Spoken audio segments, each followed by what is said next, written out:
Hey everyone, it's Samia Khan here with the Fox 10 News Now update. Ron Hoon. Hi, Samia. Joining me in the hot seat. Hi. I love having you here. Cool. I like hanging out with you. Well, there's a lot going on. I'm trying to get the signal for the New England Patriots parade out in Boston. Not sure if we're going to get that. All right. So I'll be watching for that. But in the meantime... They did just get it started, by the way. It ran a few minutes late. It was supposed to start, I think, at 9:30. It was. We were told 9. Yeah. I don't know. I'm just waiting to see if we actually get that in. Right. But in the meantime, there's so much news happening. So Yeah, I figure I we know. should talk about that anyways. Get Okay. the serious stuff out of the way, and then we can deal with victory and happy things. Victory. I just feel like, we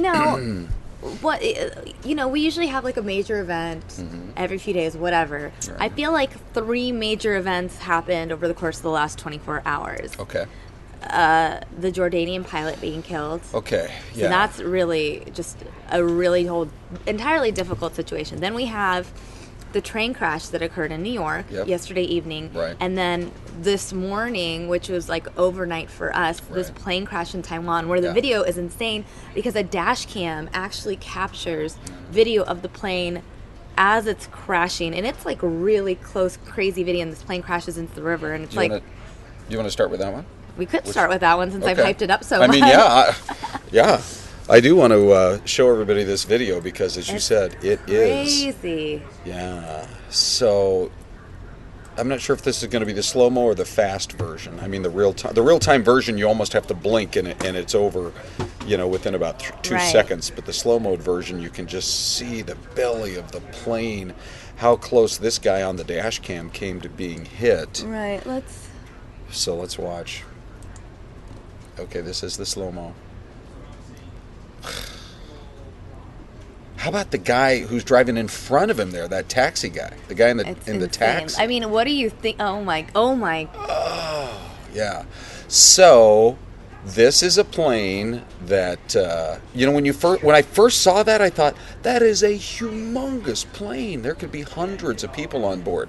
So the video is a little bit deceiving from that standpoint because this is an aircraft that is built by a French Italian company that is seen all over the world, and is oh my god, that's really freaky. I know, it's so crazy. But anyway, they can seat up to 74 people on these planes.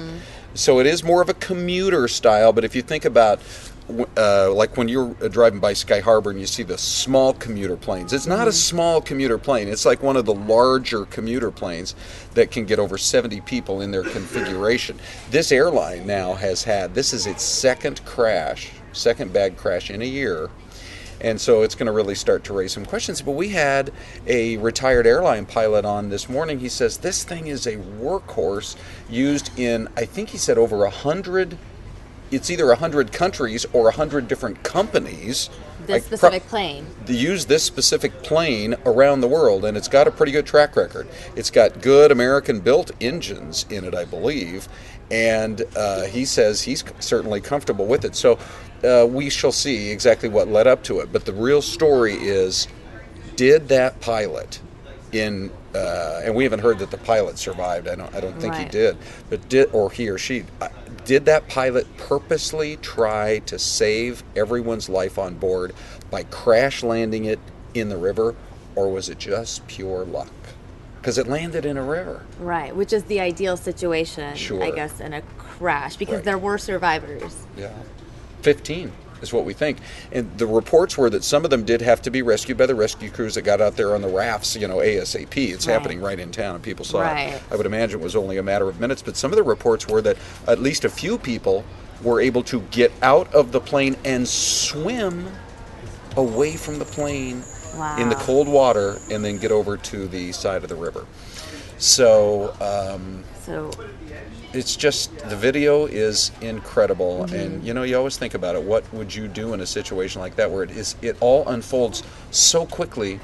I think just the panic and the terror and almost the loss of consciousness would make it difficult for you to have any way to even react. And then boom, you're in the water. As a pilot, you mean, or as a passenger? I mean, as a passenger. Right. Just relating it to you and me, or people who are watching. You think I mean, because you obviously know in those last few seconds what's happening as it goes. I mean, I don't know. But, I mean, in terms of the latest numbers, according to the Associated Press, They're still looking for 17 people who are missing. And the crash killed at least 26 others. The entire flight had 58 people aboard. So you put 26 and 17, that's 43. Yeah, so 15 survivors. Right. Right. Do you remember me telling you the story once a few weeks ago about a plane that crashed in the Potomac River right after taking off from the Reagan National Airport? And there was a guy named Lenny Skutnik who jumped in the water and started rescuing people. You're like, I've never heard that name. Let's look it up. Yeah, I remember when you told me, yeah. And I think the reason we were talking about it was the day that President Obama was going to be doing his State of the Union speech. And the first time there was ever an instance of just a person being saluted by Congress during State of the Union was Lenny Skutnik, who jumped into the river. And that, again, that's another situation. That plane, if it had gone a quarter of a mile this way or that way, everybody on board would have been killed. By landing in the river, you at least give people a chance. And I got to believe, Samia, we're going to hear in the next probably 24 hours some amazing stories of survival. I mean, yeah, I think this is one of those rare moments where, I mean, it is obviously a fatal plane crash, but there are survivors on board. And I think, I mean, I don't know if it's just coincidence, but I personally am somewhat apprehensive, I guess you could say, about any sort of air travel that involves like Asia. Just because everything that's happened right now, I mean, maybe I'm just paranoid, but like you have the Malaysian Airlines and then that Air Asia flight that just went down, and then this. I'm just saying this whole region. It just, we haven't, in recent months, let's put it this way, all the plane crashes we've covered happen to involve this region of the world. And that's just, I mean, for me, obviously there's still like a 1 in 1 million chance of being aboard one of those flights, but given everything, it's just, I'm a little apprehensive in terms of Asian travel. One of my friends is trying to convince me to go on a trip to Asia. And because I'm sitting here thinking, now how many times have you been to Asia total? Well, I went once. You did? In that trip I was in, well, it depends actually. It depends how you define Asia. Actually, we need to rephrase this. Oh, gosh. Because the Asia continent is large, but oftentimes when people say they're going to Asia, they think of East Asia. Oh, okay. So in terms of East Asia, I've been once, and on that trip I went to Thailand and Japan. Ooh. But then I've also been to the United Arab Emirates. Okay. So I've been to Dubai. Okay. And I've been to Karachi, Pakistan. So okay, that's Southeast Asia, right? That's South Asia and like the Middle East, but those are technically part of Asia. Yes, right. So in terms of Eastern Asia, one trip, and I flew. You said your mom's side of the family was from Pakistan, right? So I went with my mom. You'll probably go maybe more. No, you didn't like it? No, I'll probably go once more in my 1 or 2 times, maybe more in my life. Okay. Well, I mean, I went when I was 1. Don't remember it. I went when I was 6, and I remember that I got really sick. Oh, yeah. Everyone gets sick. That's like part of it. Lots of throwing up. Really? Well, because you have to get shots before you go, and then if you drink bad water, and again, this was like the early 90s at the time. Like you drink the wrong water, you eat the wrong food, and then you're sick, and it's an automatic weight loss plan for anyone. Oh, that is so true. Guarantee you want to lose 5 to 10 pounds, just go to a foreign country and drink the water. Did I ever tell you about the time I went to Mexico and I was doing really good with not drinking the water? Yeah. But I am an ice chewer. I like to crunch my ice, and I didn't even think about it. And we're in a restaurant, and I'm like, I'm an only ordered soda, so I got a Diet Coke. Sure. And I thought, great. And then I start chomping the ice, don't even think about it. Next morning. So that's I guess even chomping ice can get you, right, whether it's Mexico or Pakistan or about half the world, right, honestly. And then I went again when I was 21. I took my mom I actually took my mom for her birthday there, so that was can I just ask you, what was your biggest takeaway of, I'm not sure I ever will travel to Pakistan, and I think probably most people watching will never travel to Pakistan, but they would be curious about it. What was the thing about it that either surprised you the most, or was your, like, as you're leaving, you're like, this is really interesting to think about? Well, I think the first thing, which freaked me out completely, is the way people drive. And Karachi's a really big city. Sure. It kind of reminded me of anyone who's been to Bangkok, Thailand. When I got to Thailand, I was like, oh, this is kind of like an East Asian Karachi. Oh, in the sense that the driving is very chaotic. When I got into the car, into my cousin's car, first of all, no one wears seatbelts. Ooh. So he's like, oh yeah, don't worry about it. And then there's no lanes on the road. People just, it's just traffic jams and people just get around. No one follows lanes. And this is specifically in Karachi because then that same trip I went up to Islamabad, the capital, and that place is super clean and like people follow, like it's way different. It's so different. Those two cities are like night and day completely.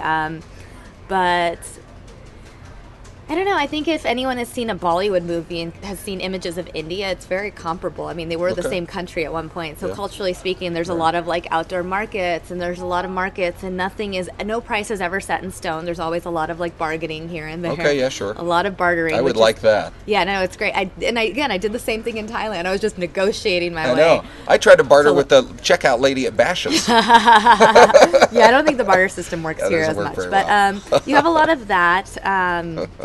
And obviously there's a lot of poor people, a lot of beggars on the street constantly. That's their job. And like they're just looking for like 5 rupees, 10 rupees, which translates to like 20 cents here or something. Well, let me just say the one thing about traveling to Asia. And I think you make a good point in that people are hearing about it more and more in the news. But we should point out, when I first heard this, I thought, oh, it was another Air Asia. This is a similarly sounding airline, but totally different. Right, TransAsia. It's TransAsia. And so... and it seems like an airline that mostly locals fly, right? It's like their equivalent of like a Southwest, like just between short distances. Yeah. I think you don't need to worry. That's the bottom line to all that. I thought you were going to say commuter planes. Some people worry about the smaller planes. I don't like them. Have... generally in recent years when we've heard about crashes more within North America, they have been the smaller planes, not the, you don't hear about an Airbus going down kind of a thing. So you hear about the smaller planes. So I think a lot of people, to be honest with you, do have a little bit of a fear of getting on the small planes, even though they fly hundreds of flights every day without a problem. Right. So just a couple more details on that. They went out there in rubber rafts. We don't quite know how long, but there were people out there, and then after dark, once they figured that they weren't able to pull anybody else out, then we started to see that picture of the fuselage being raised up out of the river and taken away. So I think we can safely say they're not going to find anybody else alive, but they wouldn't have even started that part of it. But apparently the crew, the pilot, even though this is shortly after takeoff, and that's... I'll play this video again for everyone. That is part of the... now that I look at it, look how close he came to hitting those high-rise buildings, which would have killed everybody on board and even people in that building right there. Right. You're right. It seems like it was almost like strategically steered there. Right. Sort of like for the people who did survive, they got to feel like their guardian angel was watching over them or something. It's crazy. Yeah. So, but anyway, apparently they had enough time to call out a mayday. They were still obviously in touch with the control tower. I mean, they had just taken off. You can see he's barely... So what caused it? Well, we don't know. We don't know, but the pilot that we had, the retired pilot that we had on our show this morning said... he said, I noticed both propellers were still working. So sometimes in a case like this, if you think there's an engine problem or a problem with one of the propellers, you look to see if one of the two of them is not functioning. And he said to his view, it looked like they both were. So I don't know. Of course, you always think about terrorism. That's something that you have to be worried about. But just the simple fact that... I had a guy who was a pretty prominent radio broadcaster here in town for many years, named Preston Westmoreland, and he's also a pilot.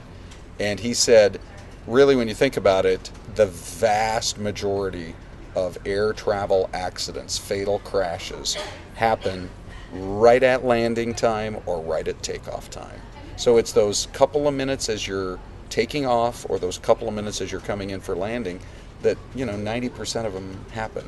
That's what makes the Malaysian air flight so mysterious. Sure. Because it happened. 370. Correct. That one. Yeah. But in this case, they had just taken off, and I don't know. You just feel so bad for the people who were on board because You know what I think about? I think about the worst, I could say, the craziest rides that I've ever been on. Like these roller coasters they build now where you literally are in a swinging cart, and as you go over the edge, the cart goes upside down like this, you know, that you're in? Yeah. No, I kind of avoid those ones. Yeah. Well, it would almost feel like that, I think, and you just would have...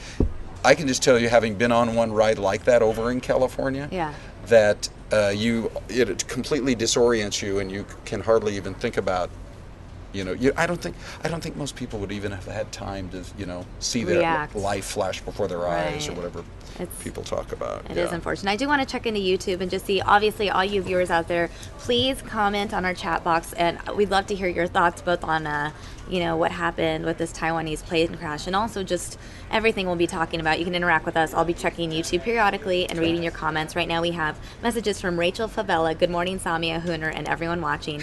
Did the vehicle in front of the cam get hit by the wing of the plane? Yes. It looks like it. Okay. Because, well... Should we replay I mean, that's it? the original report. Let's play it one more time. Okay, so it's a taxi, and see what happens is you can see.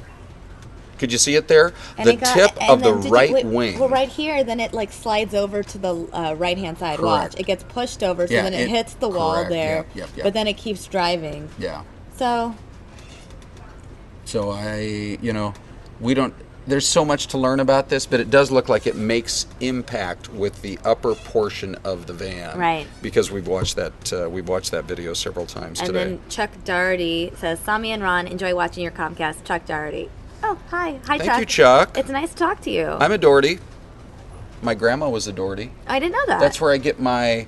You know how I want you to come out to the St. Patrick's Day parade this year in Phoenix. It's an awesome parade. It's in March. And so I'm a quarter Irish. My grandma was a Doherty. Oh, cool. Yeah. So anyway, Chuck, I'm right there with you, buddy. I know the whole story of the Dohertys from Ireland. All right. Well, that is the plane crash. Another crash. Let's just stay with the crash theme. The train crash in New York. Want to pull up that video for the viewers who may not have caught it already. Plane crash happened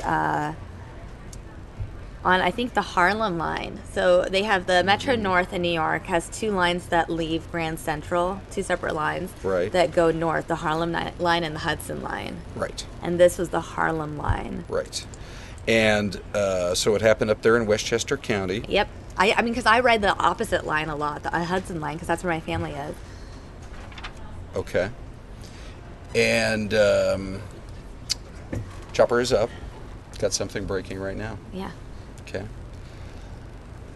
By the way, these are some of the pictures from the, from what happened up in Westchester County. The more we got some details in this morning, because I noticed that last night at 10 o'clock, not that I stay up till 10 o'clock, but the first thing I do when I get up in the morning is I watch our 10 o'clock news on TiVo.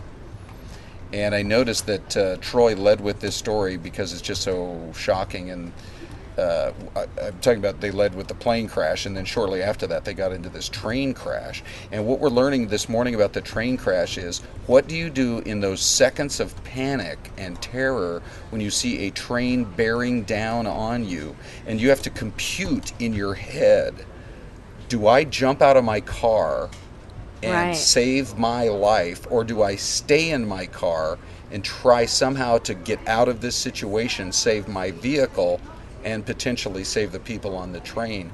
And that sounds like we're getting an eyewitness report this morning from the man who was directly behind her. And he said, I backed up thinking that she was going to back up. And she didn't. She tried to drive forward, but prior to that, she got out of her SUV. So did the arm fall on the top of her car in the front or in the back? In front of her. In front of her. Got it. And so she should have reversed. Yeah, and think about how, you're at a train crossing, so arms come down both ways. Sure. Although, so she would have had to snake her way out of it. So she was in between the two arms. Correct. Right dead center on the tracks. The only solution was to run at that point. The only solution was get off the tracks. But I don't physically, know, like your body. Right. But the guy behind her said she seemed confused. And I mean, you literally have seconds to try to decide what's going on. Yeah. And that's going to be, it's a life or death decision. She got back in her car. She was out of her car. She could have saved her life. I think you would think she's thinking, I got to get this car off the tracks, or there's going to be a horrific accident. Right. I want to actually talk about this some more because I find it so interesting and unfortunate. Right. But we do have some breaking news that I want to share with our viewers right now. Okay. So this video that we're getting right now, this is out of Queen Creek, I believe. This is, let's see, Mesa police say workers at a scrap metal yard found some suspicious piles of metal, so they called police. Now officials are investigating to see if they're just metal or if there's something more serious. Mesa police are working this incident, but the situation that we're looking at is actually in Queen Creek. So this is a live look at that right now. Our Skyfox is over the area. I'm not really sure if it panned away from the metal scrap or the scrap yard. Yeah.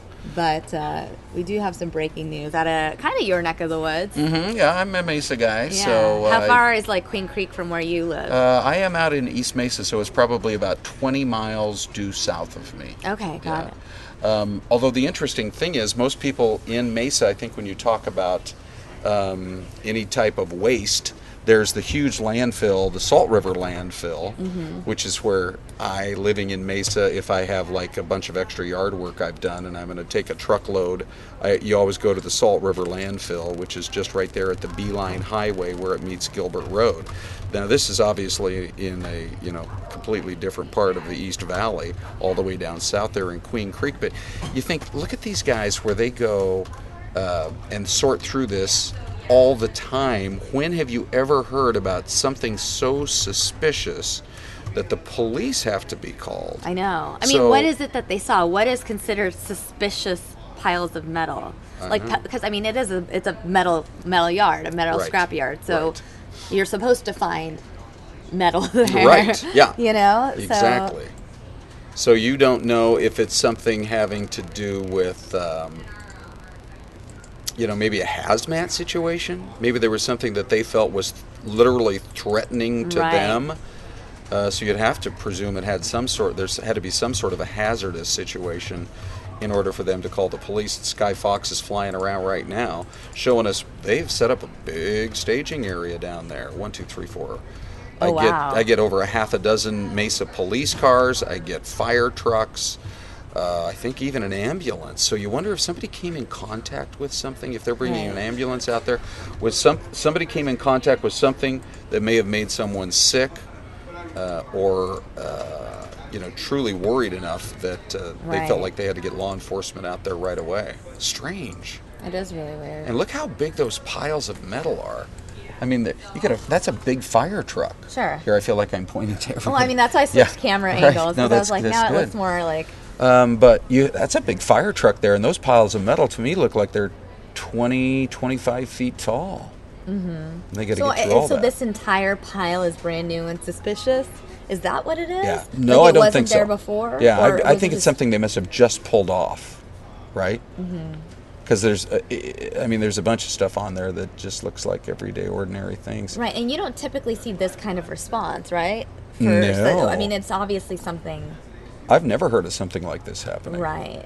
So that's why we felt like we better fly the helicopter up there. Right. Let's see. I mean, with so many law enforcement officials responding to the scene. Correct. It must be... I feel like it's more than just suspicious now. Like, they know something. Yeah. Because I feel like initially they may have only sent, like, maybe not as many people. Yes. Right? When they're first trying to figure out if it's anything or not. Right. And then they call for more people. I mean, that's... Wow. They even have some of my those... hypothesis. They even have some of those... That's Gilbert's fire department. That's Gilbert Fire. And I think we saw Mesa Police. Well, I know that Mesa Police is working on the incident, is what our assignment editors have told us. So the other thing I find curious is some of those unmarked black SUVs as well. So, you start to try to piece it together, and you wonder just how sinister it might be, something that they had found. That would be hazardous. What would you find? I mean, let's just let's brainstorm for a second. Okay. What could be considered suspicious metal?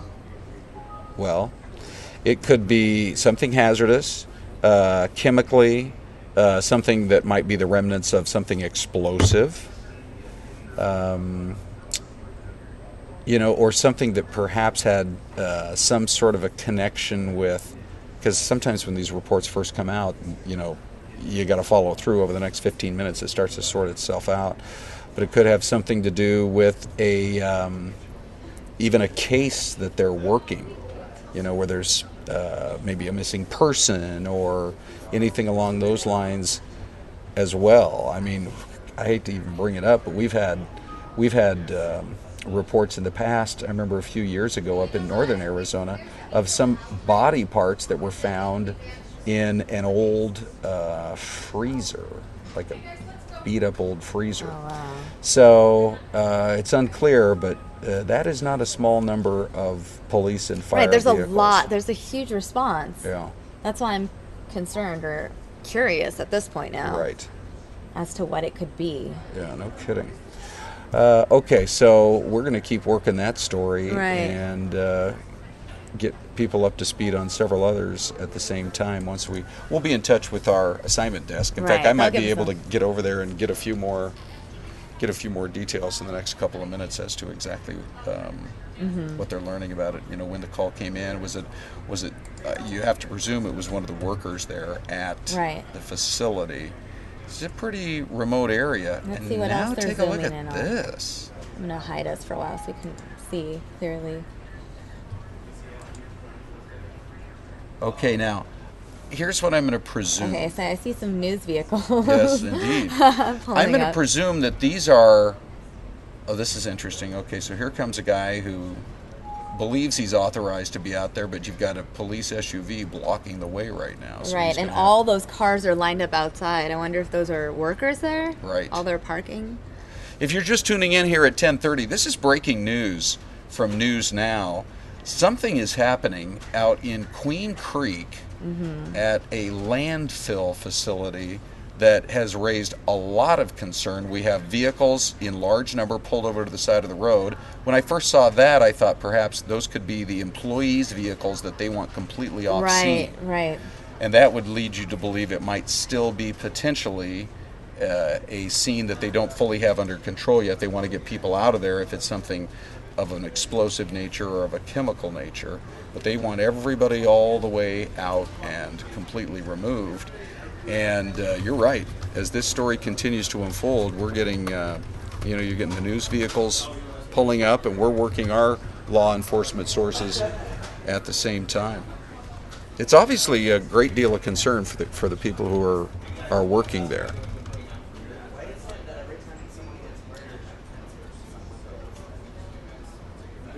This is all happening. Here, where are we? About 4 days since the Super Bowl, and I think everybody felt not only was it an amazing game and successful in terms of just that there were no major problems. Right. Undoubtedly, there were threats, that they had to deal with. But everything went so smoothly with the Super Bowl that I think you had the Homeland Security chief out here a few days ago saying, we have all the systems in place, so that we can have a nice, smooth operation as well. So I'm gonna run for a few minutes and let you handle this breaking story and see what else we can learn about it here. But hopefully they can get a handle on this situation real soon. All right, I'll see you in a bit, Ron. Okay.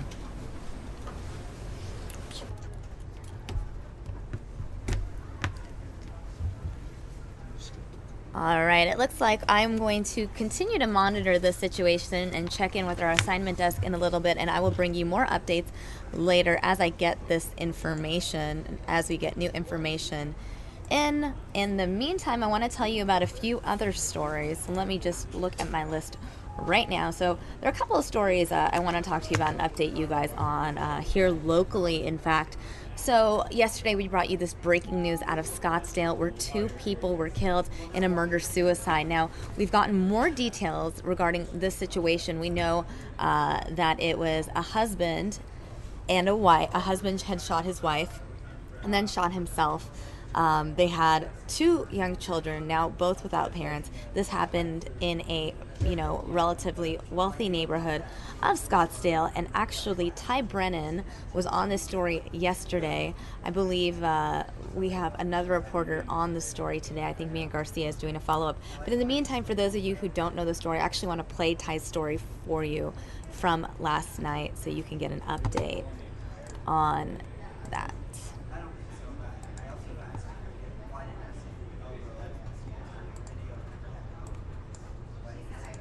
It's always surreal when a tank gets fixed. Just a couple of Those who live in the Scottsdale neighborhood in shock after a murder-suicide earlier this morning. Scottsdale police say this all happened here near 68th Street in Chaparral. This is what they say happened. A construction worker heard a kid screaming for help.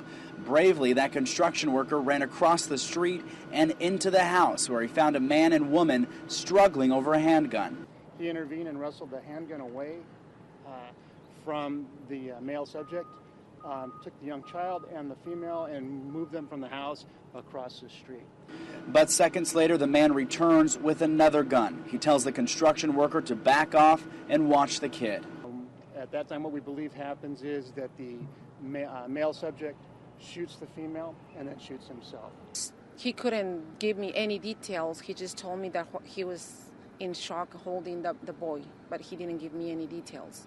Magnolia Romero rushed to the scene after getting a panicked phone call from her husband, who was working in the area.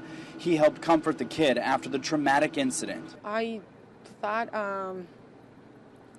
that maybe my husband was there to comfort the boy, that things happen for a reason, but I just feel so sad for the boy. I don't know if that answers your question. Yeah. Obviously a very unfortunate story. We have identities of the victims now. The man involved in this situation was identified as Douglas Brewer, and his victim, his wife, Douglas Drewer and Sarah Drewer. Were the victims in this murder-suicide. The young boy was not physically hurt, the boy that we had heard about in this package, but there was also another child who was not home at the time of the incident. Meanwhile, we have another interesting story. So a detention officer now under fire for allegedly abusing a teenager who was in the facility. Jill Monier was on this story yesterday. I want to play that video for you now because it's another interesting story that we have been covering here on Fox 10 News Now. Your full name, please, sir? 41-year-old juvenile detention officer Ross Martin found himself in court facing a judge today. All right, sir, you are here on one count of a new charge of aggravated assault on a minor, a Class 6 felony. Investigators say surveillance video from the juvenile detention facility on Durango and 35th Avenue shows the 5'11", 235-pound officer pushing a 5', 95-pound juvenile detainee into a wall head first. The boy told investigators he got into an argument with another detainee, then questioned Officer Martin's authority to move him to another unit. He says that's when Officer Martin said, "I'm making you walk." Police say the video shows the boy standing still in protest, but eventually they say he started walking. But the investigators say the video then shows the officer pushing the boy into the wall head first, pinning him there, then pulling him onto the floor and laying on top of him until other staff came to help. The boy told investigators he remembers the officer grabbing his arm, but nothing after that. He says he woke up in the housing unit with a headache, then threw up. The boy was later diagnosed with a concussion. Investigators say a supervisor who saw the surveillance video called the officer's actions excessive, saying he did not use approved defensive tactics. Obviously, we will bring you updates on this story as we get more information and as it develops, as the case continues. Another story I actually want to tell you about is a story that Marc Martinez covered last night for the evening newscast. Now, this is a really interesting story. Kind of puzzles me how it actually occurred, but 2 people actually crashed the Super Bowl and managed to get in. I want to play that story for you guys now.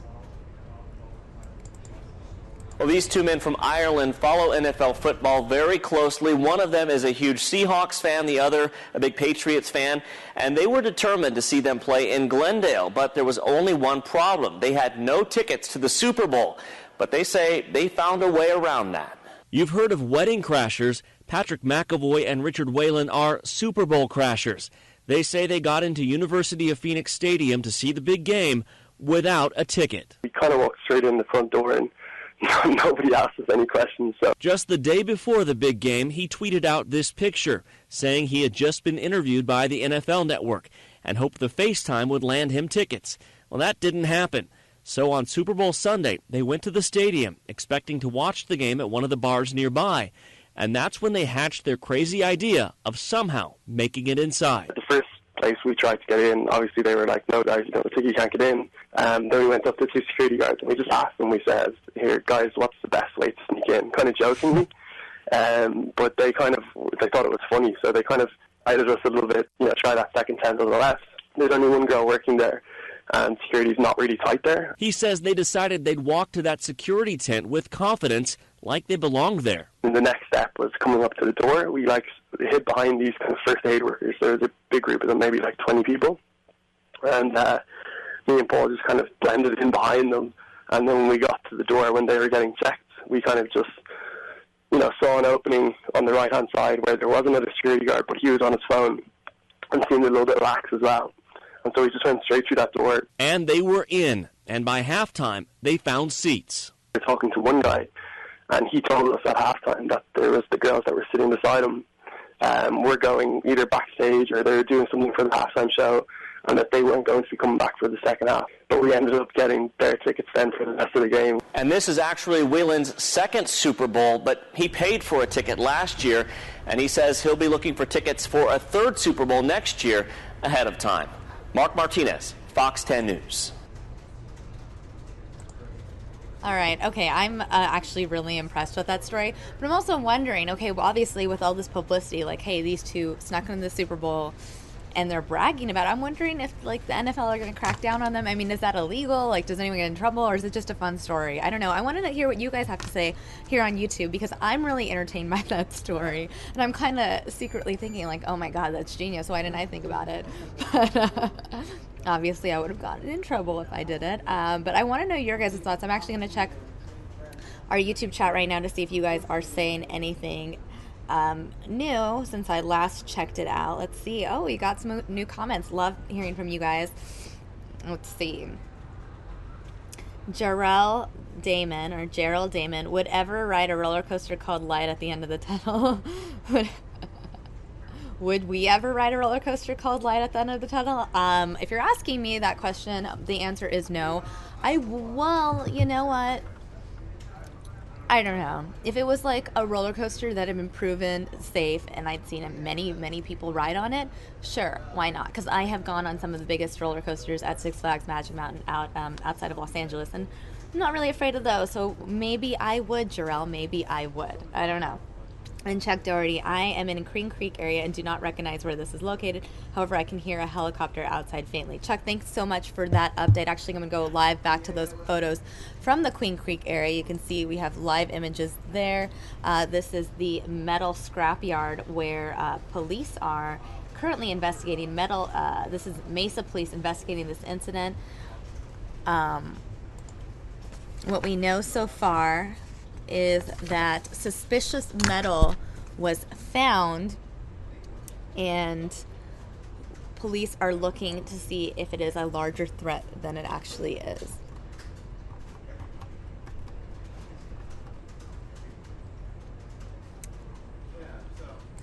Actually, just want to give you a live update. We're actually getting live information from New York. It looks like a spokesperson from the hospital, a hospital out in New York, is talking about the train crash and giving viewers an update. I want to bring that to you guys live. This is the train crash that Ron and I talked about earlier, the one that happened in Westchester County yesterday evening in the state of New York. So let us tune in for that now. So, beginning at 7:20, we began to receive 12 patients from the incident. 9 of these patients involved a trauma activation, including 5 level 1 activations. When we are notified that a patient who's suffered a trauma is on the way to the hospital, we do a trauma activation, which is another series of, of pages and messages that mobilize a group of trauma specialists, including trauma surgeons, some of whom were already in the emergency department because of the other notifications. To receive 9 at once, especially 5 level 1s, is a lot of work, a lot of patient care that needs to be done very quickly. The medical director of our trauma program, along with the medical director of disaster preparedness and one of our senior charge nurses in the emergency department, worked as a team to do what's called triage and basically determine which patients were the most critical. Even though all of them were quite sick, it's very important to direct the resources to the right patient in a very efficient way. And that was done through the teamwork of surgeons, physicians, and nurses, and it worked very well. You want to talk about the extent of injuries? Sure. We have admitted a range of seriousness in the injuries, ranging from critical to stable. The types of injuries that we saw, from lacerations to contusions, some crush injuries.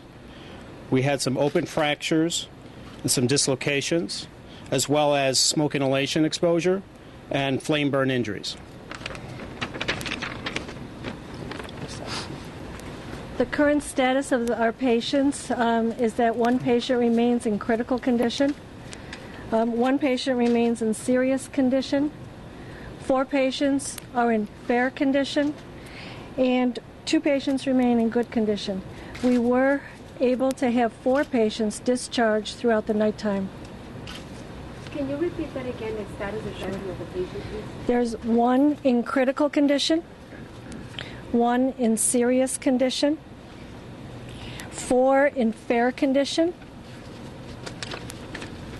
2 in good condition, and we have been able to discharge 4 patients.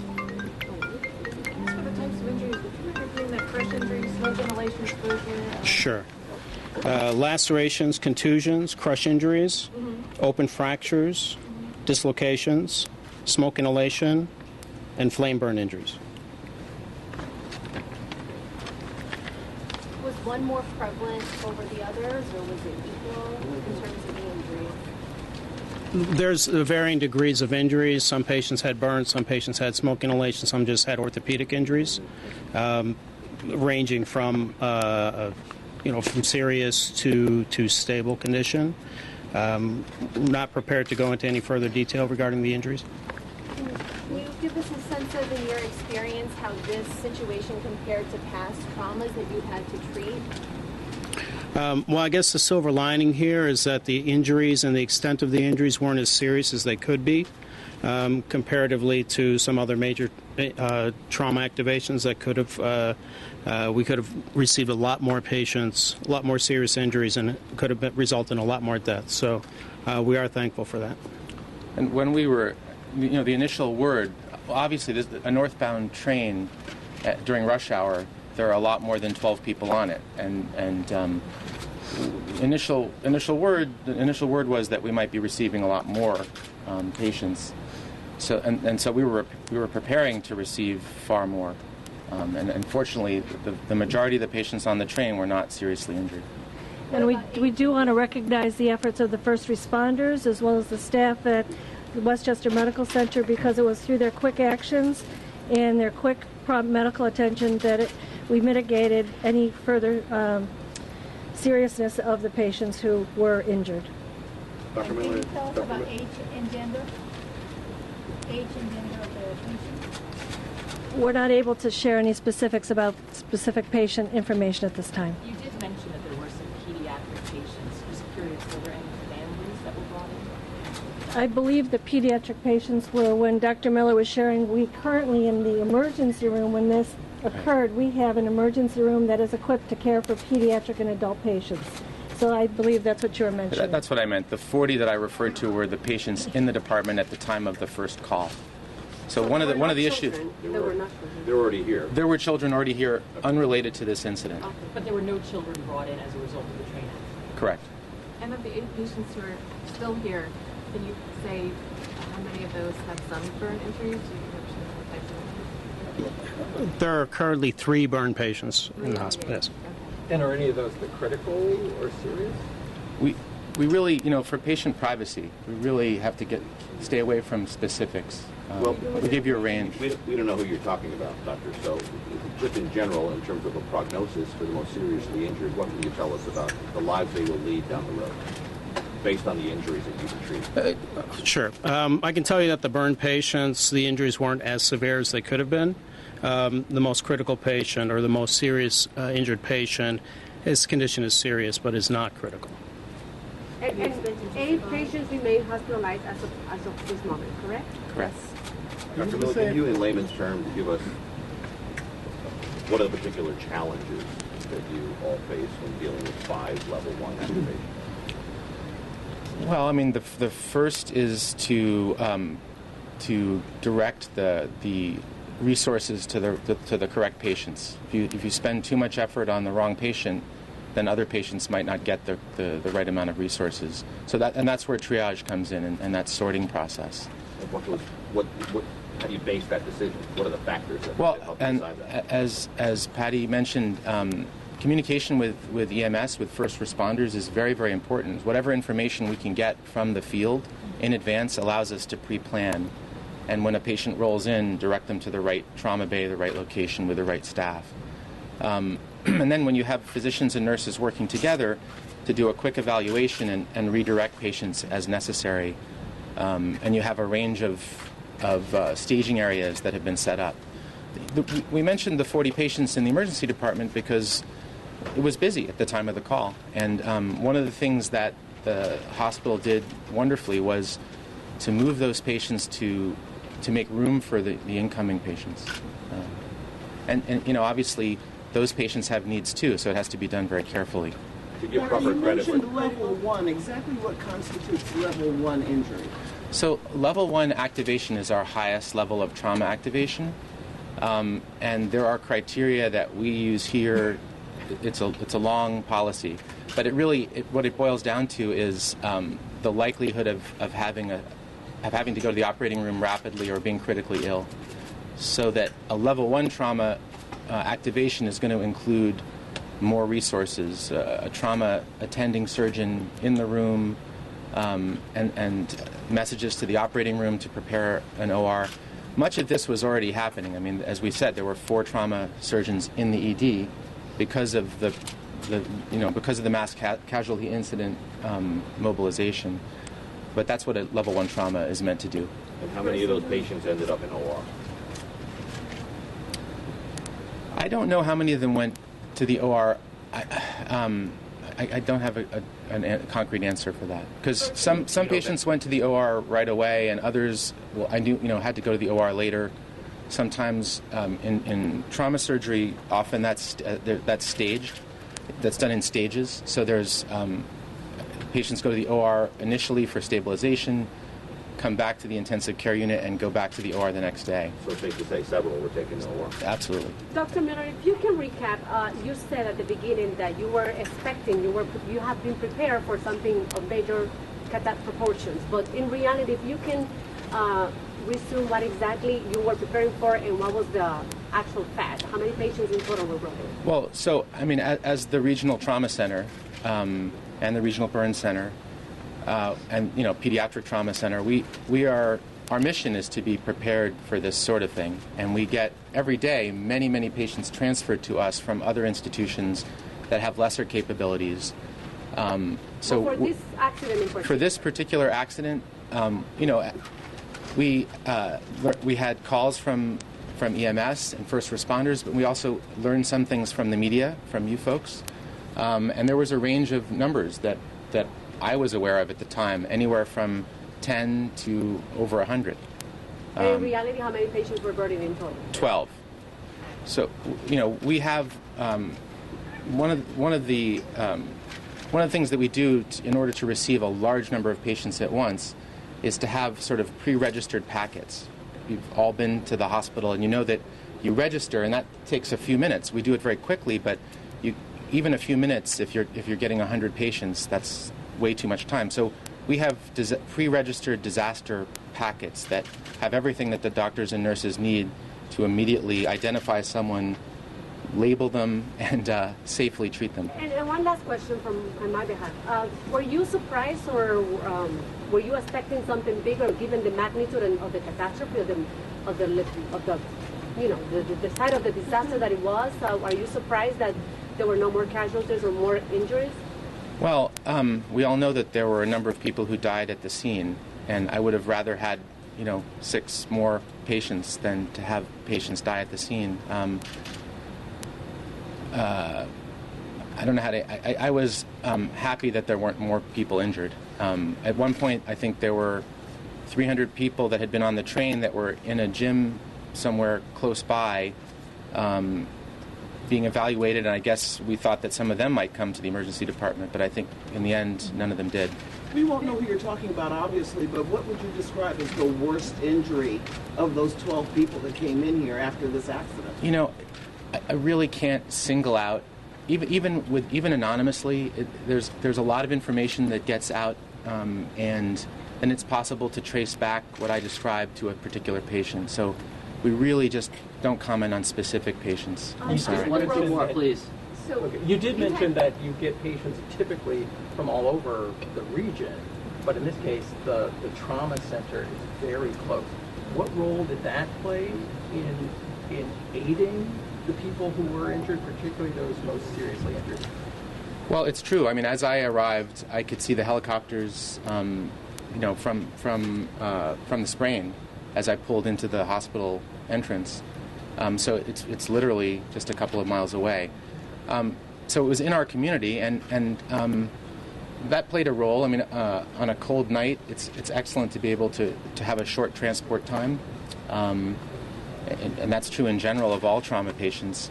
We also had some of the first responders were part of our community, were employees of the hospital. And some of the victims were as well, yes? I mean, just talk, if you would, about that community aspect. The fact that you're aiding people who might even be your neighbors, and the people who were first responding to be your neighbors as well. Well, I mean, many of us take Metro North, and we have families that take Metro North, so it does strike close to home. Excuse me, doctor, can you tell us how the most critically patients were transported? Were they flown here, or were they taken by ambulance? All the patients, as far as I know, arrived by ambulance. Okay. And you said there were 5 critical initially, so some of those patients have improved, right? The conditions have improved. Right, so that's a good point. Level 1 activation doesn't necessarily mean that they're going to be critically ill. It means that the mechanism of injury and the initial information that the ambulance folks, the first responders, have gathered suggests that they might be critically ill. So we mobilized just in case, and some of them were not. Some of them we were able to, what we call downgrade, move them out of the trauma bay and into the main emergency department because they weren't likely to require emergency surgery. Patty, can you enlighten us on some of the methods that you guys employ, particularly when it comes to caring for the needs of the family members who are showing up wondering about their loved ones? We have, separate from the professional staff who care for the patients as well as the families, chaplains available. Chaplains were on site last night, as well as bereavement specialists, knowing that the families are very distressed, and actually they need to be supported just as much as our patients need to be supported. So there is in-house expertise, accommodations, attending to their needs, their physical needs, their emotional needs, and just being there for them. Here. Okay, everybody, we're going to end the group session. We're going to end the group session right now, and our clinical experts are going to be available.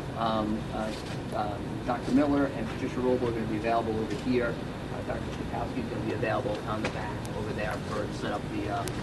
Doc, just to give proper credit where credit's due, roughly how many people, from nurses to surgeons to anesthesiologists, were involved in last night's study? Hundreds. Yeah. Hundreds. Yeah. Okay, thank you.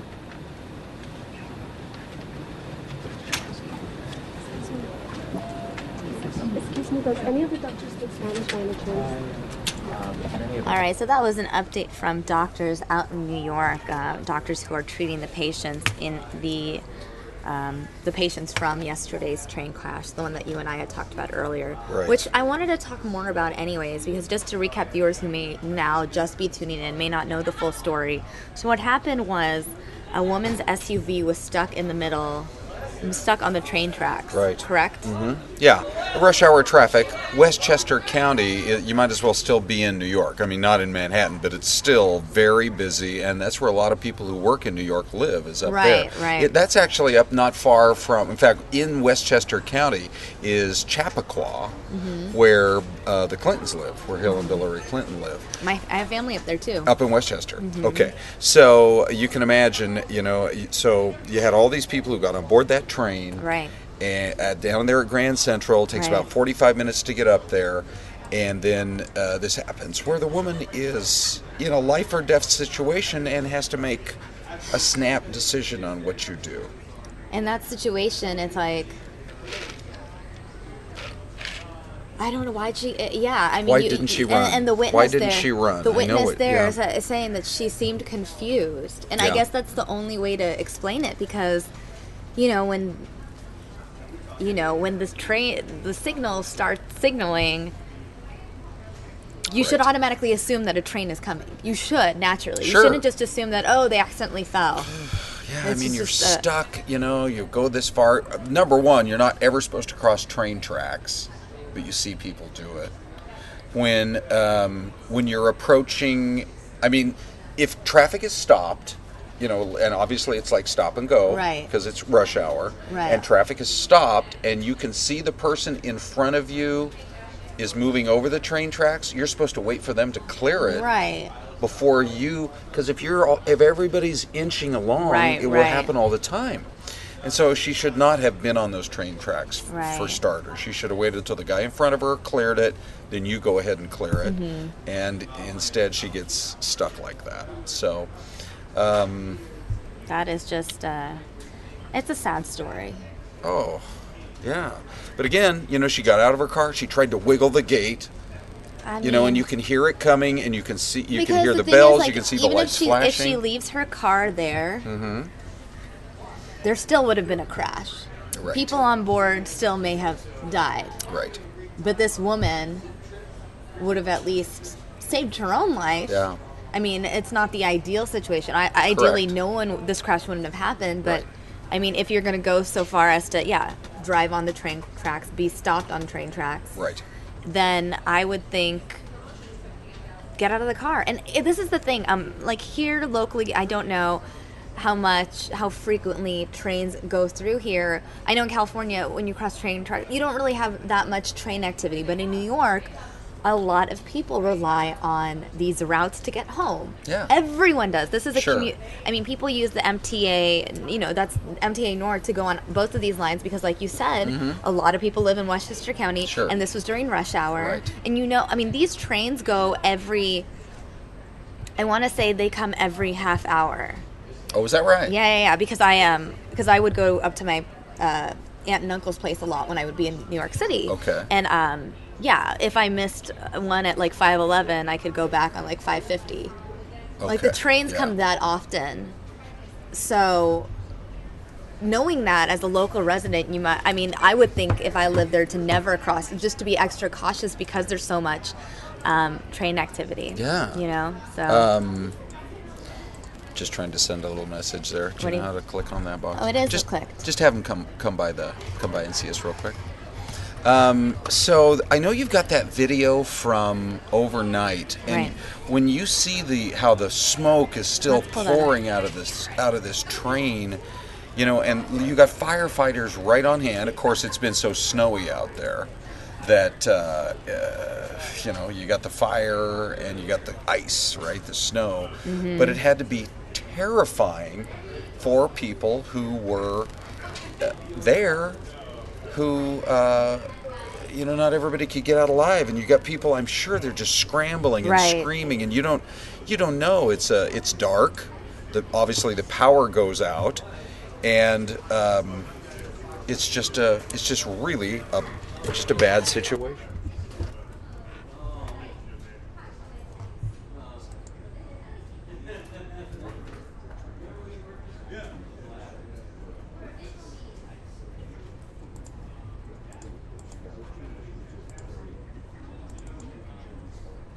Well, a minor miracle from last night, obviously, there's one less body, so the total is 6, the driver and 5 from the train.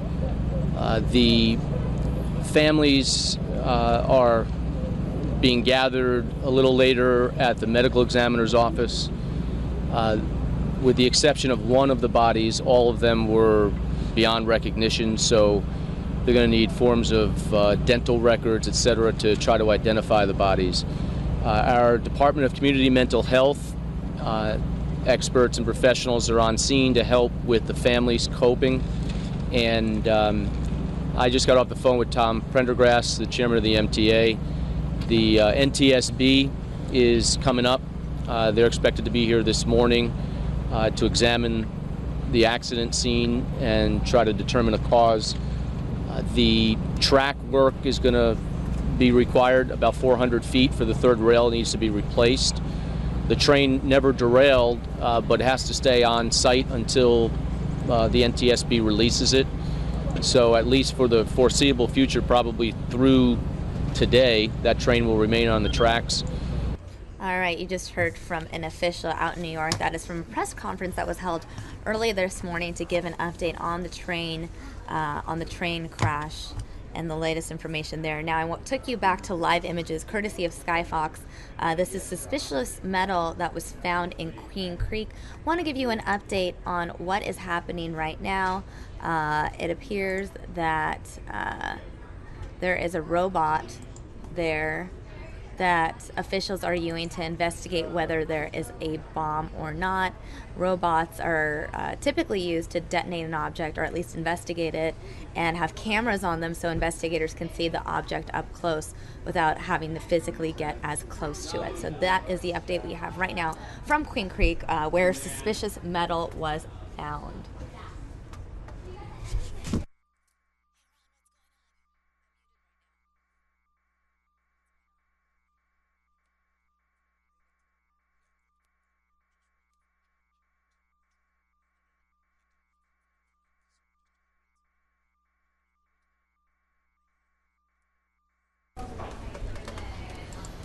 All right, so... Okay, so at least we have a little bit more than we know about it now. Right. We know that a robot is involved, so we have gotten more information. They're investigating to see whether it is a bomb or whatever the situation is. And I know our assignment desk is continuing to get information, so we'll have that for you guys here on Fox 10 News Now. And how often do we have a story about an old exploded or an old unexploded device that just sort of shows up somewhere from long, long ago? I mean, they literally, every once in a while, they find World War II objects, you know, or things from long, long time ago. Right. So they'll have a lot of answers for us. Maybe not right away, but by later this afternoon. What time do you go back on in the afternoon usually? Usually I go on at 3. I usually do 10 and 3, but sometimes I go on earlier. I go on whenever there's breaking news, whenever there's events. Sometimes, there have been times I've streamed for like 5 continuous hours, which you've been part of 3 of those. That's right.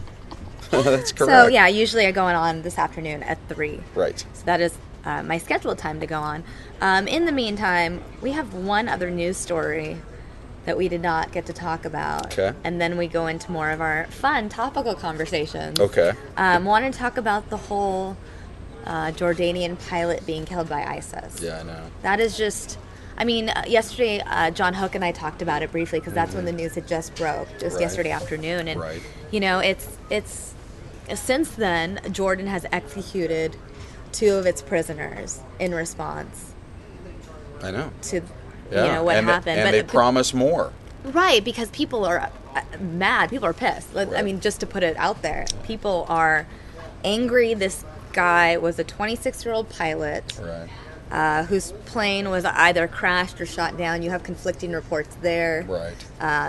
And over Syria, right, which is where these guys hang out. They're in a part of Syria that they have totally seized control, and their goal, of course, literally is world domination. But their goal is to at least control that part, and then they've managed to sneak down into parts of Iraq as well. And I did see a headline today that says they're making a new move toward Kirkuk.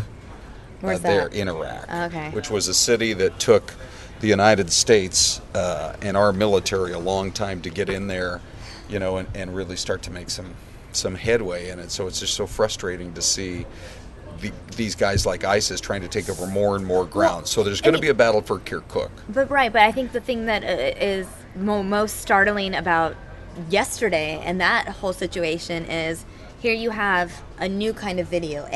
Right. It's not the traditional ISIS beheading style video. This is a video, first of all, that was much more produced, is what I'm told. Right. I didn't watch it, but it's much more produced, and you watch as this individual's body is burned alive, which is just a terrible, terrible way.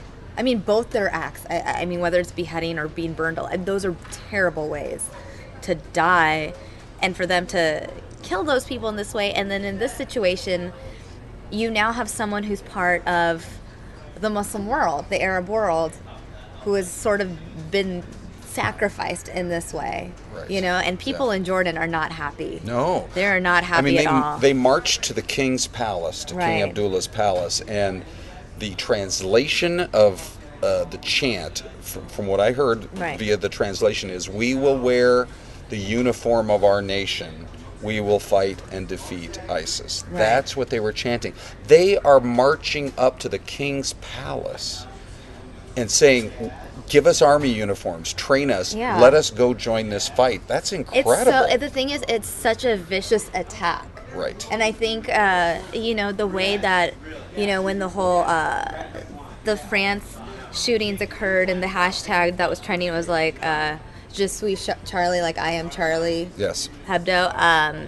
Now a lot of people are saying I am Moat, which is the first name of the guy who was killed. Right. And I know that's been a trending topic because it's.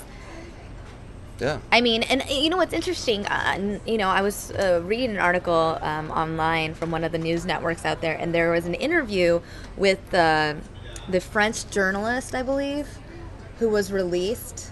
Oh. He was a ISIS captive. Yes. And, one of the things he was talking about, he was just like, these guys are just power hungry. That's what it is. Right. It's like, it's like, you think maybe they're capturing people and trying to, radicalize them or make them think in their sort of ideology. That's not it at all. He's saying it's a whole bunch of torture.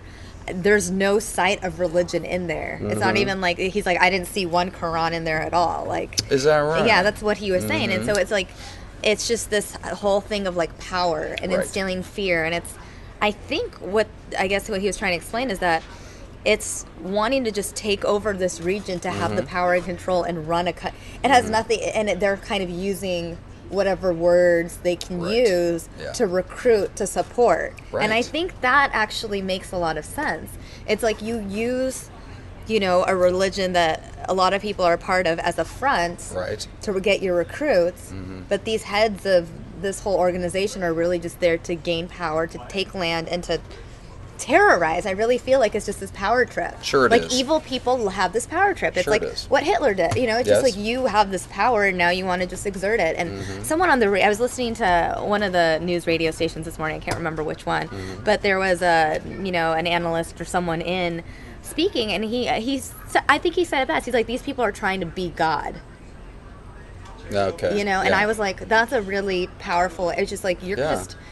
Yeah, they want to rule the world. That's what it is. And they want to take over the world. They want to make Americans fearful. They want to make Europeans fearful, all of the Middle East fearful, the Japanese. I mean, they've literally targeted the whole world. Correct. Every region. It's not just, and obviously we hear about, everything that's happening to people that were captured, Americans or Eastern Europeans or this Jordanian. But I think what the freed French journalist was saying was that it's so far worse for the local Syrians there, where it's like, he's like, I would see people just lying in their own blood. They treated their people so poorly. Right. It's like, why would you even want to be a part? Like, here's the thing. I know this sounds terrible, but like, if they're in control of Syria and Iraq, and I'm listening to what these people are saying, I'm like, they come off worse than Saddam Hussein. Oh, yeah. You know what I mean? Saddam Hussein is a saint, relatively speaking. Correct. In terms of being someone under his rule. It seems like a terrible situation is what I'm saying. Like, and then you're getting into the whole argument of, should we have removed Saddam Hussein from power? Right. That's what I'm thinking. That's what I was thinking in this drive now. I'm like, as horrible as he was, right. he knew how to put the fear into these types of people so that they would never mess with him. That's a whole debate that they've had for probably the last 3 or 4 years in Washington, was should we have done that in the first place, because we created a vacuum, a void, and then we hightailed it out of there without leaving any type of government in place. Or our troops, at least enough troops to support and continue to sustain them. Now, interesting. I know you and I were looking at the pictures out of Washington from Capitol Hill a little while ago. Right. So they've got the hearing now for the newly nominated Defense Secretary nominee. Ashton Carter. Yes. Whose name is so close to Ashton Kutcher. I know, there are it's times where I've accidentally almost said it Right. on the air, and I'm like, okay, good. I haven't messed up. And you said he doesn't look like an Ashton. Although to him, he's like... Right, he's probably seeing Kutcher like, that's not what an Ashton looks like. He looks at himself in the mirror and thinks, I'm the prototypical Ashton. That's so funny. But anyway, so that's one of the things that they are going to be talking to him about is, honestly, give us your read on what's going to happen if the situation deteriorates in Afghanistan, because we don't want to go down the same road where an ISIS or some ISIS lookalike starts to sound and look and come in and take over Afghanistan. And he actually said we would have to obviously relook at the whole plan to pull those 10,000, there are 10 to 12,000 remaining U.S. troops in Afghanistan. He said we would have to take a look at not pulling out. Right. So that's that. I mean, that's just a really tragic situation. I want to also update another tragic situation, that Scottsdale shooting that we've been talking about, that murder-suicide. Right. Mia Garcia actually tweeted a photo of the victim in the last half hour, so I just want to pull that up for our viewers.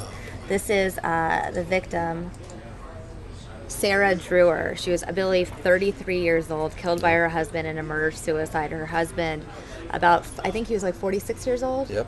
13-year difference between the two of them. And they had 2 kids together. Yeah, we don't know the age of the kids, but we did say that one of the 2 kids was not home at the time, so it's possible that youngster was a little bit older. Don't know. Right, I'm assuming he was at school. Yeah. That would be the logical assumption, because the situation happened just after 8 o'clock, right? Right. And so if the little 6-year-old may still be at home, the older child may have been in school. And then the other part that we learned was that this brave construction worker heard the yelling, goes up, and I believe actually enters the home and gets both the mother and the child away from this lunatic, this crazed man, and gets the gun away from him and gets them all out, and somehow this deranged individual then gets a hold of a second gun and comes out, obviously for whatever reason, filled with uncontrollable rage, and does the unthinkable. The only thing we can say is that as horrible as this, just heartbreaking as the story is, and now that you have the picture, you can put a face to the facts of the story we've been reporting. The one thing you would have to say this guy did do was he probably did save the younger child's life. Right. Right. Because in a lot of times like that, these guys are so crazed, they shoot everybody. Kids, right? The whole family. Yeah, and we don't know if he was, trying to run away with the child or what. No idea. Well, I guess we'll never know fully the full story. Well, I mean, his part of the story will come out. So far, we only have his wife's version, right? Because the wife, we actually talked to the construction worker's we have the wife. Construction worker's version of the story. Sorry, what I meant is we're never going to know what the actual of the killer, fight what the father was thinking at the time. I just want to do a quick YouTube check, and then I actually want to toss to some really fun video that we have. Okay, good. Courtesy of John, Jay, and Rich. Okay. Thank you guys so much. Real quick, going to do a YouTube check. Again, viewers, if you want to interact with us, comment on any of the stories we're talking about, please let us know. It looks like Rachel Favela and Ashley Gray are both talking to each other about a story that I played earlier. You heard about this, 2 guys sneaking into the Super Bowl? Right. Yeah, so I played that, and I was just telling the viewers, I'm like, oh my God, that's kind of genius. I secretly wish I kind of came up with it. But also at the same time, like, are they not getting in trouble? Because they're just going around to the media bragging about this. Yeah, sure. It's like no big deal. Like Right. they're never going to get fined. They don't have to actually like pay the NFL for the tickets they stole. After the fact, what's the NFL going to do? Send them a bill? Right, that's what I'm wondering. Good luck. So Ashley Gray says, I don't have the guts to sneak into events, especially of this size. Rachel Favela says, I've done that with a concert with my mom. Oh, fun. Oh, is that right? Snuck into some seats when we didn't have tickets because the security guard was busy flirting with a few girls. Enjoyed a good show. I want to know what concert that was, Rachel. Please let me know. And Ashley Gray is talking about how she moved up to better seats at Chase Field during a game. They were open, but I did already have tickets to get into the game in the first place. Yeah, I think a lot of people do that, where it's like maybe you have tickets that are more high, like higher up, and then you inch your way closer when you see open seats. Right. I mean, I think I've done that at a basketball game. Uh-huh. I've probably done it at a concert Yeah. or two. Yeah. You know, it's the easy thing to do. And then Everybody Rachel Favela says that she would rather buy tickets and belong there than be paranoid about getting caught, thrown out, and banned. I'd rather enjoy what I'm there for. I learned my lesson early. That actually makes sense, though, because it's like you get in, you succeed, but you're always like looking over your shoulder wondering if, like, you know. Right. If they're out there. I know. Like, So what's the worst that can happen to you is you have to go back upstairs. Right. But we had the lady on 3 days before the Super Bowl, and she said now the get-in price is $6,000. And so I think that precluded anybody from even thinking about it. And somehow how these guys were able to pull it off. I mean, they went to a tent, and they said there were some volunteers that they went in with, some Red Cross volunteers or something. And that the guy seemed kind of lackadaisical, and so they just went right in. it was kind of amazing. It's unbelievable. So I don't think they're going to get in any trouble, but I'm sure that guard, they're going to figure out which guard that is. I don't even think so. You think not? I don't think so. Really? There's so many guards. Think about it. It's the Super Bowl. Okay, I know, but the NFL, And how do they man, they even control know? Because everything. the thing is, that guard was so like he wasn't paying attention. Correct. So how does he even know that he's the guard? Oh. You know what I mean? Well, Because if you're not paying attention and you don't actually see the two sneaking in, then how do you Right. even know that you're the guard that wasn't paying attention when these two snuck in? Correct. There you go. And these guys, for the rest of their lives, have a really funny It's story such an to tell. amazing story. Yeah, And I think one of the absolutely. guys actually paid for Super Bowl tickets last year and did attend. Oh, is that right? So they're just really big football fans, as Yeah. you could see. And Now, did we say they're from Ireland? I think we had said that. they're from Ireland. That's, Yeah. which is crazy because they have the other kind of football there. Yes, exactly. Right. Oh my goodness! I remember driving through a little Irish town called Donegal, and there was like this hubbub as we were driving around the town square because that's the part of Ireland that my roots are from. So I'm over there with my wife and the kids, and we're driving around. I'm like, what is happening in the downtown part? Because there's a triangular square, and they were literally out there trying to get people to. They were like stopping traffic, trying to get people to buy pennants for the upcoming soccer game that was coming up, and it was completely taking over the town. Right. That's how crazy in love with their version of football. What we call soccer. Yeah. Well, I'm really excited to share this video that we're about to share right now. Yeah. This is the courtesy of John, Jay, and Rich. They do this thing called karaoke instead of karaoke. Yeah. Where it's karaoke in a car, basically. And they shared with us this video of their hangout with Arizona girl, Jordan Sparks. Yeah. So just a little bit of the setup is in our 5 a.m. hour every morning at 5:45, Kristen gets a chance to talk to John, Jay, and Rich. And they're always talking about, the coolest things that are going on around town or big news with the celebrities. And when they put this thing on the air, they had sent it to us and shared it with us. I thought, this is brilliant. And of the karaokes that they have done, this is going to be the one that's going to go viral because it's so cool. All right, let's watch it. Okay, this is Jordan, John Jay, Rich, their whole team. White girls, this was for them hood girls, them good girls, straight masterpiece. Styling, wildin', living up in the city. Got chucks on and Sailor Rain. Gotta kiss myself so pretty. I'm too hot, hot girl. Call the police and the fireman. I'm too hot, hot girl. Make a dragon wanna retire, man. I'm too hot, hot girl. Say my name trick, you know who I am. I'm too hot, hot girl. And I'm bad about that money. Break it down. Girls hit you, hallelujah. Girls hit you, hallelujah. Girls hit you, hallelujah. Cause Uptown Funk gon' give it to you. Cause Uptown Funk gon' give it to you. Cause Uptown Funk gon' give it to you. Saturday night and we in the spot.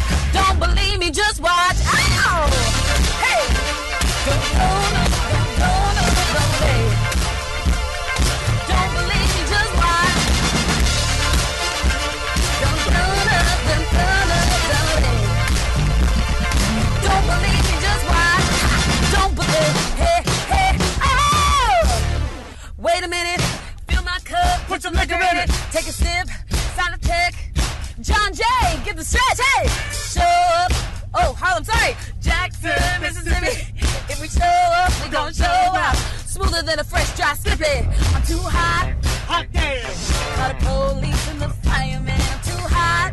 Hot damn. Make a dragon wanna retire, man. I'm too hot. Hot damn. Chicks say my name, you know who I am. I'm too hot. Hot damn. And I'm bad about that money. Break it down. Girls hit you, hallelujah. Don't give it to you. Cause Uptown Funk don't give it to you. Cause Uptown Funk don't give it to you. Saturday night and we in the spot. Don't believe me, just watch. Hey. Don't believe me, just watch. Okay, that was amazing. That is so cool. I feel like we should just keep watching it on repeat. Yeah. We could just like keep. So, how do you sign up for karaoke? Is my question. How do you get into the JJR car? I know. That's really. You got to be big. I know. Big. So can you get in there? I'm sure. Can I join? Because I want to. Yeah. Can we just do a Taylor Swift song or something? We have to squeeze in. Yeah, sure. We have to squeeze in there with, that's Kyle, who's sitting next to John Jay. So they got 4. I don't know how many seatbelts they got, but let's go for it. I bet they have. I mean, it's a standard car. They must seat 5 minimally. Yes. I think we could get in. I would totally do it. But we'd have to do a song we both like. Okay. Do you like any I like Taylor Swift. Oh, good. Sure. Okay. Blank Space. I was just thinking about adding that to my iPod. I'm totally down to do Blank Space or any Okay. Taylor Swift song or any country music song or anything. Yeah. Or we could rap. Yes. But there'd be too many expletives, so we probably would have to bleep them all out. Well, now here's the cool thing. They did that, and this was the part that really amazed me. You know, in our business, the most famous phrase is, like from a photographer, from a producer, that kind of thing. You do an entire take, and they say, "That was perfect. Let's do it again." You hear that over and over. And so sometimes you're shooting 5, 10 more than that takes. These guys did this on the first take.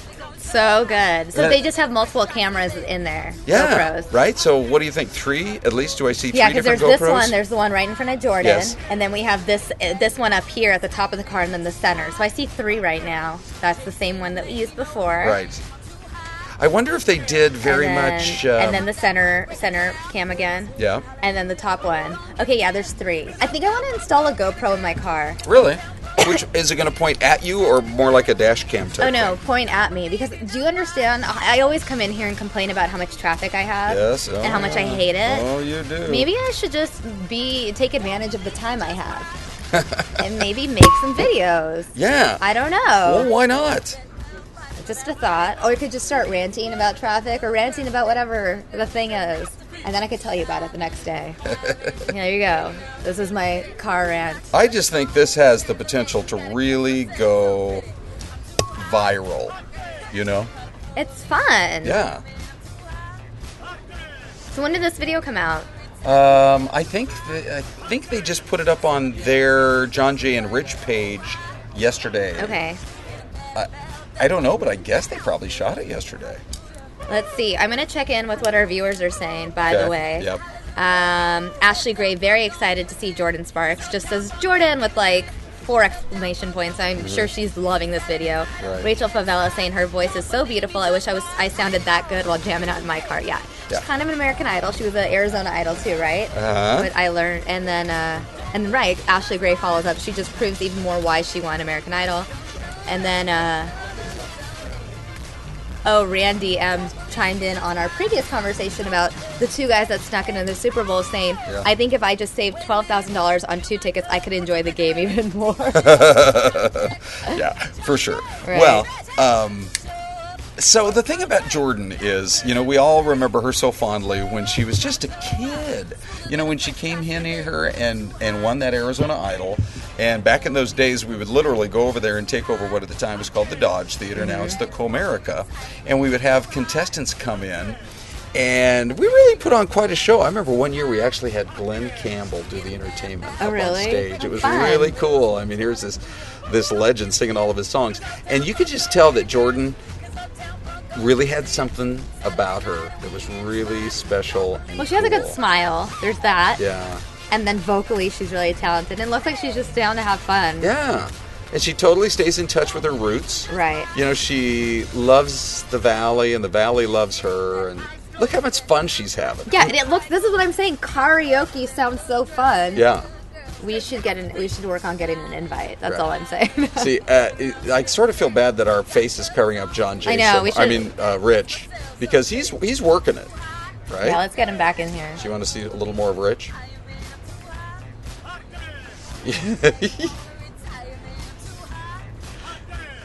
See, he's got that whole neck crane thing going on just perfectly, doesn't he? Yeah. I'm sure he does this a lot in the car. Even when they're not being filmed. You gotta practice, right, for karaoke? I don't know. Just a thought. Yeah.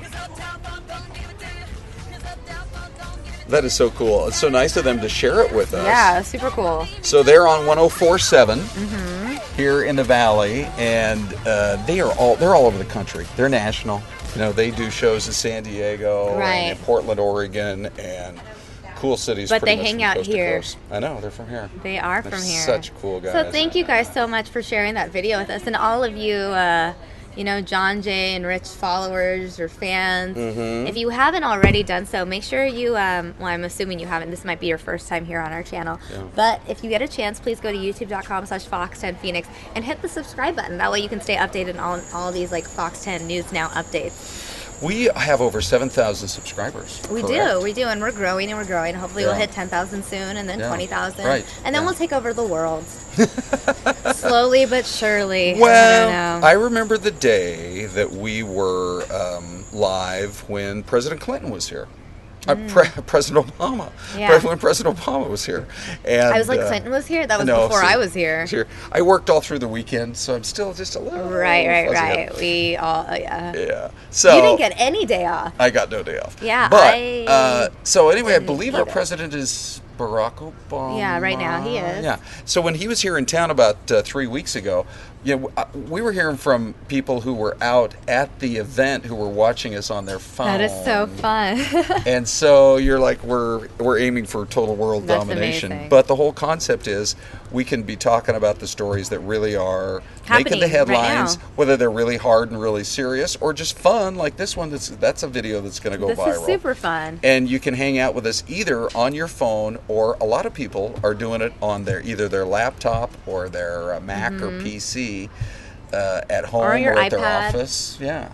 But simple as that. I like that we've gotten all the news out of the way, because now it's time for the topic I've been waiting for. The topic I promoted on the morning show this morning. The topic I asked you to talk about with me yesterday. Yes. Valentine's Day is 10 days away. It is February 4th. It is February 4th. Valentine's Day lands on a Saturday. I feel like there's more pressure because it's a Saturday. Right. It's like the ultimate day of the week. My birthday is exactly 2 months from today, April 4th, and it also falls on a Saturday. So I feel like there's this added pressure. Correct. When you have an event that lands on a Saturday, there's just, you got to go big. Yes, you or do. Go home. It's not like a Tuesday where you can just use the excuse, oh, it's a Tuesday. Right. Or a Thursday, I'm like, if it's Thursday, honey, can we just wait a couple of days and we'll do the whole thing on Saturday? Right. But you cannot get away with, so it's Saturday. Yeah.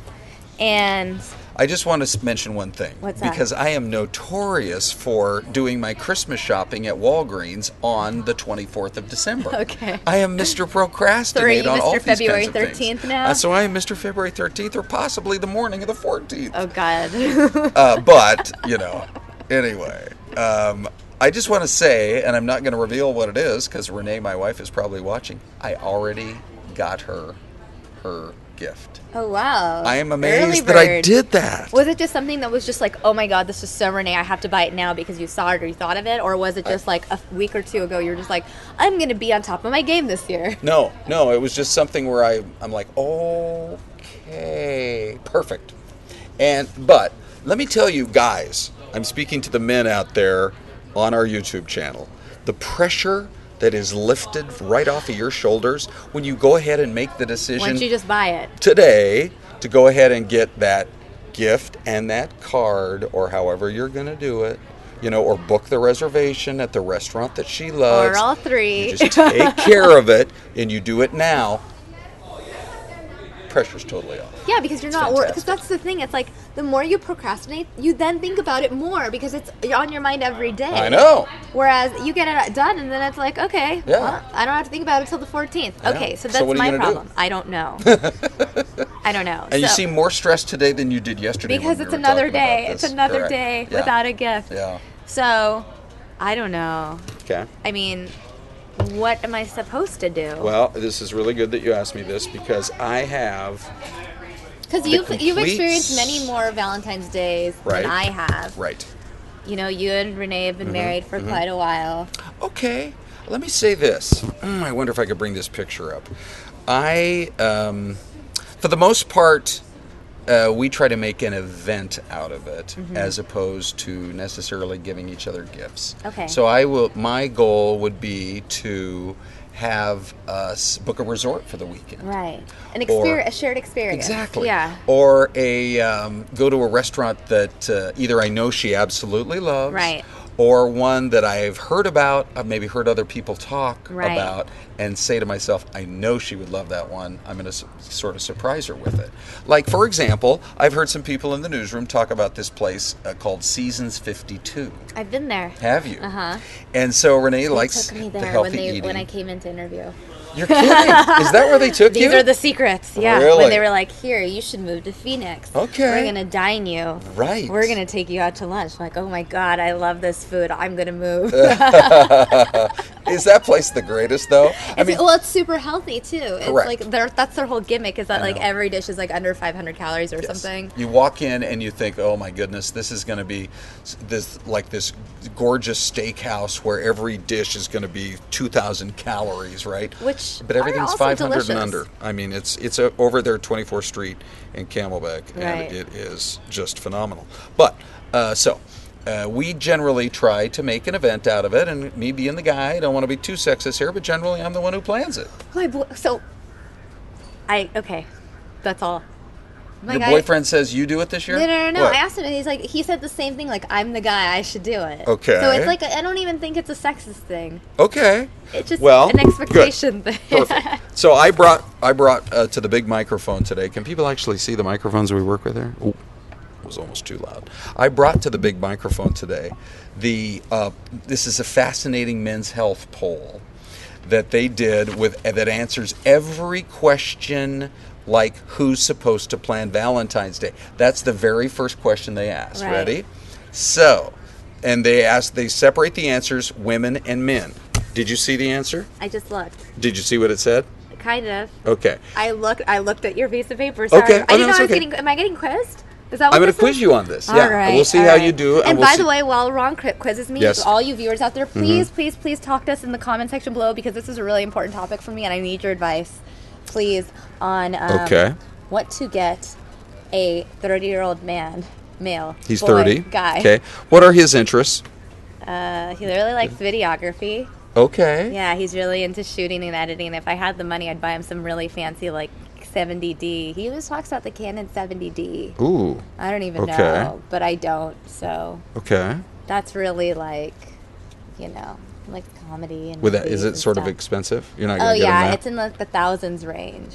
So it's more in not even the Christmas range. It's for in thousands. like When do you ever get that for him as a gift? If it's $1,000 or a couple thousand? Maybe his birthday because he hates birthdays. That would be memorable. Yeah, because he doesn't let me get him anything. So I don't know. But yeah. Okay, so who is supposed to plan Valentine's Day? Women and men were both asked the same question. The men, what percentage of men said it's the guy's responsibility? Who plans Valentine's Day? Guys, as a group, what percentage of them say it's the guy's responsibility? Because there's a difference here, and you're going to find it interesting. Well, I'm going to say 30.8% because I cheated, but Okay. that's the only percentage I saw earlier. Okay, that's not it. Oh, it's not? No. Oh, 30%. Men say, guys are 57% of them say it's the guy's responsibility. Only 4% say the woman should ever plan it. And 38% say they should plan it together. Right, and doesn't you're always saying that have the to be women a have a surprise. completely different breakdown of who they think. Exactly. The women want to work with their guys. The guys want to plan it on their own so they can impress. If they do it, if they get it right, they're impressing the lady, and who knows what happens after that. So for the women, they're only saying they say Guys should do it 30%. Okay. The biggest category for ladies by far, and this is eye-opening to me, guys, is they want to work with you and plan it together. 68.1% of women say it should be a shared, planned I believe thing. that. So if every year you've been stressing, trying to surprise her with what you're going to do or where you're going to go or what the thing's going to be all about, this should be eye-opening for you. You can look at it and say, this year, hey, so I got a couple of ideas. Do you have any ideas? Let's work on it and let's go make it happen. And then, of course, when you're there, then you do everything you can to make it romantic. But Right. this is women saying, let's work together And on as a woman, I want to agree with that. Only Do because you? a couple days ago, that's when I asked, I was like, oh, okay, so like what are we doing for Valentine's Day? It's coming Right, up. right. And that seems like, oh, like, I was like, do you want me to figure something? It's like, no, I'm the guy, I'll figure it out. Right. So that's literally proving your poll absolutely correct. Correct. Here I was trying to discuss something, Mhm. you know, like working together, and here he is saying, I'm the guy. So Right. we are just a walking cliche, is Yeah. what I'm saying. Well, Or a wa- I mean, a we wa- both totally came at it from different perspectives, Right. and the numbers back it up. So to me, that is pretty amazing, pretty darned amazing. So, okay, ready for question number 2? Now you Yeah. haven't seen any of the rest of these. Okay, this is also very interesting. Ready? Yeah. Okay, so I like how you're not looking, right? I'm just nervous. I usually do well on tests. Okay, let me I try didn't this. get to Let me study. let me play with the audience and see. Now, That's don't so look. mean. Ready? No, everybody's going to know but you. This is the way a game show should be played. Who is supposed to pay for Valentine's Day? What percentage of women, Samia, say absolutely the guy pays for it? Okay. What percentage of women say that is definitely the guy's responsibility? Okay, in my defense, since there are 100 different percentages, can I get like a multiple choice? Can you give me 5 options or something? Ooh. I feel like that's only fair. How about I give you a range? Okay, that's fine too. So, who is supposed to pay for Valentine's? What percentage of women say it is absolutely the guy's responsibility? It's somewhere between 40% and 82%. Is that good? I mean, it narrows it down. Now I only have 42 Okay, options. it's somewhere between 40% and 75%. What do you say? 70%? Look at the answer. Who's supposed to pay for Whoa. Valentine's Day? Women say the guy. Only 40% of women say it. Whoever planned the night is 34%. Oh, wow. And how about the open-minded ladies who are a quarter of them say split the cost? Oh my gosh. Don't you think that the split the cost crowd are the ones who aren't very far along in their relationship? Yeah, I mean, I think I wouldn't never agree with split the cost. I would either go with, I mean, like I said, I would go guy or whoever planned the night. Right. Because, like, as a girl, we also make gestures for Yes. Valentine's Day. We get gifts or we think of sweet things. So we spend money, too. Right. But I'm saying as far as, like, the actual evening event, whether it's the dinner or the getaway or whatever. Like, Right. I think in that sense, yes, it should be the guy. And, yeah, I assume the guy is paying for it. It is a little weird if the girl plans it all and then the guy pays for it. Yeah. So I think, yeah. Okay. If the girl plans it all, then that's when she pays. But if it's a guy planning it or a couple planning it together, my personal opinion is that a guy should take care of it for Valentine's Okay, Day. but let me just, from a practical standpoint, ask you this question. How many times in your relationship have you planned the event? Because you're saying, okay, well, if they, you know, if I did it, I feel or- like I'm not. I feel like I should ask you this because you've been in a long-term committed relationship for quite a while. Yes. And my relationship is not that long. Okay. Yeah, because So I can't really. I don't have enough Valentine's Days to gauge. I have one other one to reference from last year. we just had our 35th wedding anniversary. See, so you have a lot more experience and advice and tips for the viewers. I'm a newbie. I'm Yeah. just like the viewers that want to know. Right. We're just like, tell us, Ron, enlighten us. In the Yeah. meantime, Okay. I think one of our viewers also has a question. good.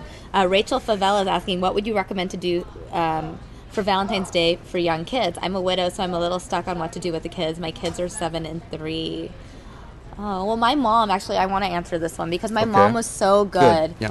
On Valentine's Day. It made me like love Valentine's Day as a kid because my mom, she would come home from work and on Valentine's Day she always brought a whole bunch of like balloons, like heart-shaped balloons and this and that, and cupcakes and cookies and stuffed animals. It was all the things like kids love, balloons, stuffed animals, and stuff that ruin your teeth. Right. It was amazing and I will never forget that, and I feel like something as simple as that as a kid, I mean, what do you love more than like that sort of stuff?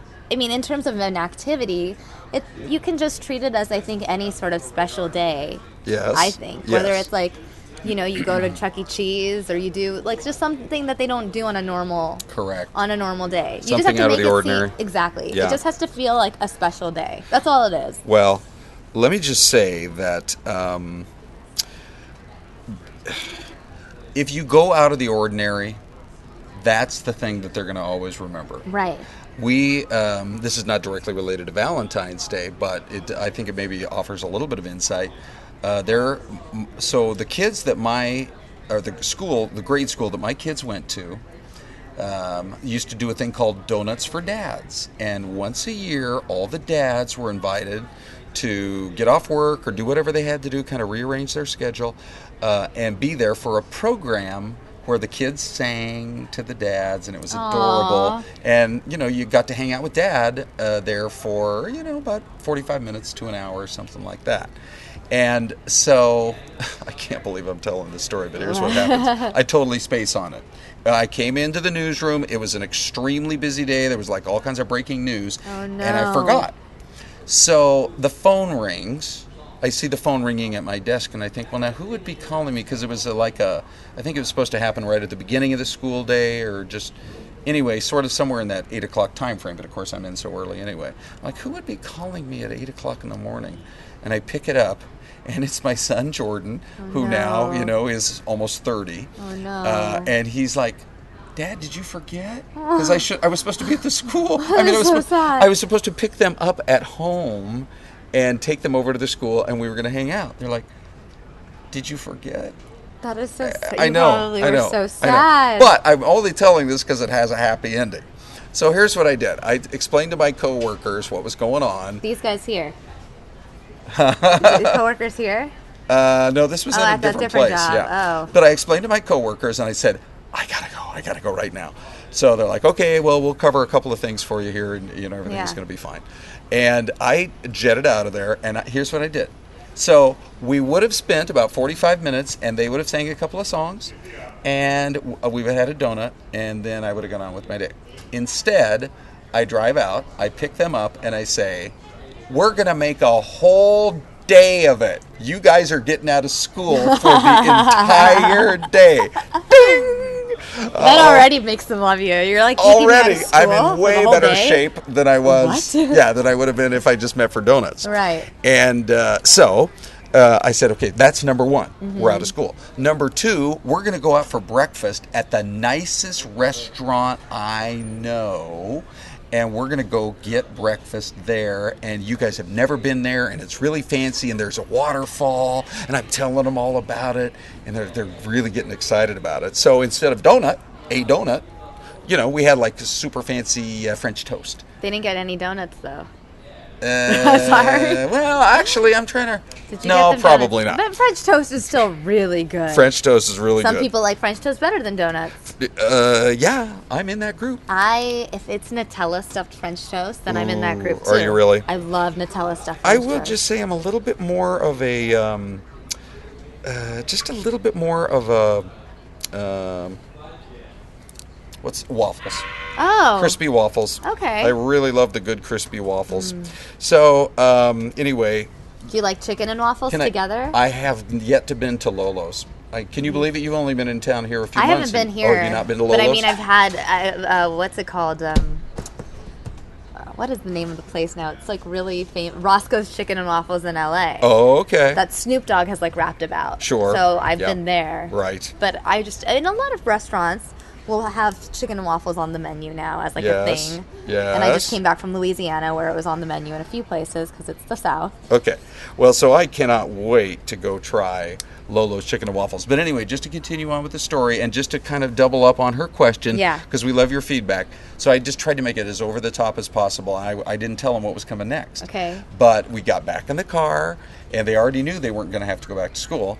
And so we're driving around town, and I took them by and showed them where I worked and everything.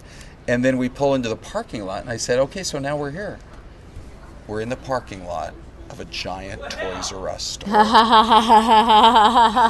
I doing good? So you bribed them. This is what you're saying. I was out of options, is what I'm saying. You sound like my older brother with his son. He will just like buy his way out of things. Like, here's a lot of toys. Here you go. Yeah. That's so funny. So they actually really remember it as a really memorable time. And now it's like every year they hope you miss something of theirs, so you can win them over again. A little bit, yeah. That's so funny. Let's see what the commenters are saying. Okay. Randy M is saying, I wouldn't buy expensive gifts for Valentine's Day. Just give yourself something romantic. Can be very memorable. Include a small gift like a favorite cologne. Okay. Rachel Favela saying, thank you very much for your advice. I thought about making strawberry jam and some bubblegum ice cream together and picking out. Yeah, that sounds amazing as a kid. I'm telling you, like... Yes. As children, especially if you don't give your kids sweets all the time or desserts all the time, nothing is better than having like things that you don't get to have at home every day. Like my mom bringing store-bought cupcakes was amazing to me because I never got store-bought cupcakes growing up. If I wanted cupcakes, I made them from like the pantry. I got the box, but there's something so novel about store-bought cupcakes and the way they were decorated with like all the red and the hearts. And I was like, oh my gosh, it just felt extra special because I don't know. And think about how even fancier they are now from just a few years ago. I mean, now they're like any one can be a big production. So I've been on my phone a little bit while we were talking about that because I did want to just follow up on, I'm a big believer as a guy in an event. It could be a concert. Right. It could be just a quiet dinner for two. It could be a weekend at a resort. It could be any of those kinds of things. But... one year, I gave Renee something that was not very expensive, but it was a picture of a place that we had been, and I put a little romantic saying at the bottom of it, the way I kind of produced it, with some graphics and stuff. And trying to remember, maybe it'll come to me what the little romantic phrase was. But this was the picture that I used, and she has kept that frame picture up ever since then. You gonna share it with our viewers? Absolutely. So, there we are. Trying to get the glare away just a little bit. We are in Berlin. And this is right. We walked out of our hotel. I like to travel the world. I haven't done much of it lately. A lot of other expenses. But we walk outside, and this particular hotel has, sitting right at the front desk, they have all kinds of umbrellas. So we grab a couple of umbrellas, and let me see if I can pull it out just a little bit more so you can see the whole picture here. Right next to where we're standing is a chunk of the Berlin Wall. Oh my gosh, that is so... Isn't that cool? That is really cool. Yeah. So... anyway, to zoom in, we were just having such a fun day walking around in the rain in this historic city of Berlin. And so I framed that picture, and I'm just saying it wasn't very expensive, the whole gift. Right. But the way I put the picture together in the frame with the romantic phrase is a gift that she obviously really liked because she still keeps it up to this day. Aww, that was like 5 years really ago. Sweet. Yeah. That's so. Sweet. So, question to viewers and to you. Yeah. Are gifts required? Like as a guy, so hypothetically, no, because you're going to the poll. Yeah, I have that question. No, because this for is example, weird that you're asking all the questions that America has just been polled on. So, because you're saying that, like you really like doing events and planning events, so you plan this experience, this event, and let's say you're the guy, you're doing the planning of the experience. Right. Am I supposed to come into this event and bring you something too as a gift? What am I supposed to do as a girl? Because if you're planning this whole event experience, hypothetically, let's say you're planning Saturday night, February 14th, Saturday evening, Saturday weekend, the whole Valentine's Day weekend, whatever you're planning, and it's this great event. Okay. You've planned it all, paid for it all. Right. What is the girl supposed to offer during Valentine's Day? Is it just a girl's holiday? No, you're supposed to, I guess, are you supposed to give a gift? But then, if you give him a gift, does he get you a gift? Even though he planned the whole experience and paid for it? Like, how does that work? I don't think you combine gifts with event. Okay. I think it's either an event or it's gifts. But the gift has to really be right. Right. Because 95% of the gifts out there has to be some sort of a romantic connection to the gift, or don't even bother. Now, the question was asked, how important is it to get a gift on Valentine's Day? And there are only two options. And so I'm going to once again tell our audience, how important is it to get a gift on Valentine's Day? This is women across America. Again, this was from Men's Health. Make sure we give them credit. So, the options are, if he forgets, it's over. And the other option is, it really is not important at all. What percentage said, if he forgets, it's over? Or what percentage said, it's really not important at all? Well, I'd like to give women the benefit of the doubt, and hopefully the women polled aren't that mean. Yeah. I mean, I get it. Because over is extreme. I could understand throwing a fit for a while, being mad, but it's like breaking up over. It's kind of extreme. I just want to show people that I'm trying to make it look like you're sort of in the soundproof booth right now. Where, look, you can look right at the camera. She can't see it because the monitor is at a different angle. So she can look right at you while she answers the question. So, all right, Samia, guys. So, what percentage said it's really not important at all? The whole gift is not important. I don't get a range or anything. Okay, yeah, no, sure. No, don't give me a range. Oh, okay. No. Okay. Wait, say it's over? What percentage says it's just not important? It's not important or it's over? Just, go ahead and give me it's not important at all. It's not important at all. Are those only two options? Yes, So and the other one these is... two answers combined equal 100%? Correct. Okay. 79%. Say it's not important at all. Yeah. You are actually really close. I was going to say 80. Well, the answer is 85%. Oh, wow. I was going to say 80, but I went... You are totally tapped in. And most guys are looking at that thinking, if a guy forgets Valentine's Day... They're not going to think it's... Because the thing is, the phrase, that's where you got me. It's over. Because going to the extreme and breaking up over it, or divorcing over it... I know, that wasn't a very good wording on that question. It's like, I feel like there needed to be a third answer in that one. Like, you're going to be mad at him for a couple of days, and every year you're going to kind of hint that he... remember that time you... Because that's what we would do. It's like, remember that time you... that. Right. Yeah, and that's the other problem, is the very next year, the guy wouldn't even remember that he forgot. He forgot about forgetting. But for 20 years, the woman would it's so funny. It. Okay, so here, let me ask you a few other questions here, because I think this whole thing is absolutely amazing. What about going out on a first date on Valentine's Day? So you and your boyfriend have been together for how long? I don't know, a year and a half or something. Okay, and Renee and I have been together for over 30 years. But for a lot of people are out there looking for Mr. Right or Mrs. Right right now. So what percentage, actually between men and women, it's actually quite close. So I guess the numbers don't matter that much. What percentage of men and women said it's sort of cheesy to have a first date on Valentine's Day versus what percentage said, you know, it's actually kind of romantic to go on a first date on Valentine's Day? So far, you're really impressing me with your Okay, so what percentage of men? Men and women are pretty much almost identical, so yeah, it's either one. It's cheesy or it's cute. Yeah, romantic. Actually romantic to be on a date on Valentine's night.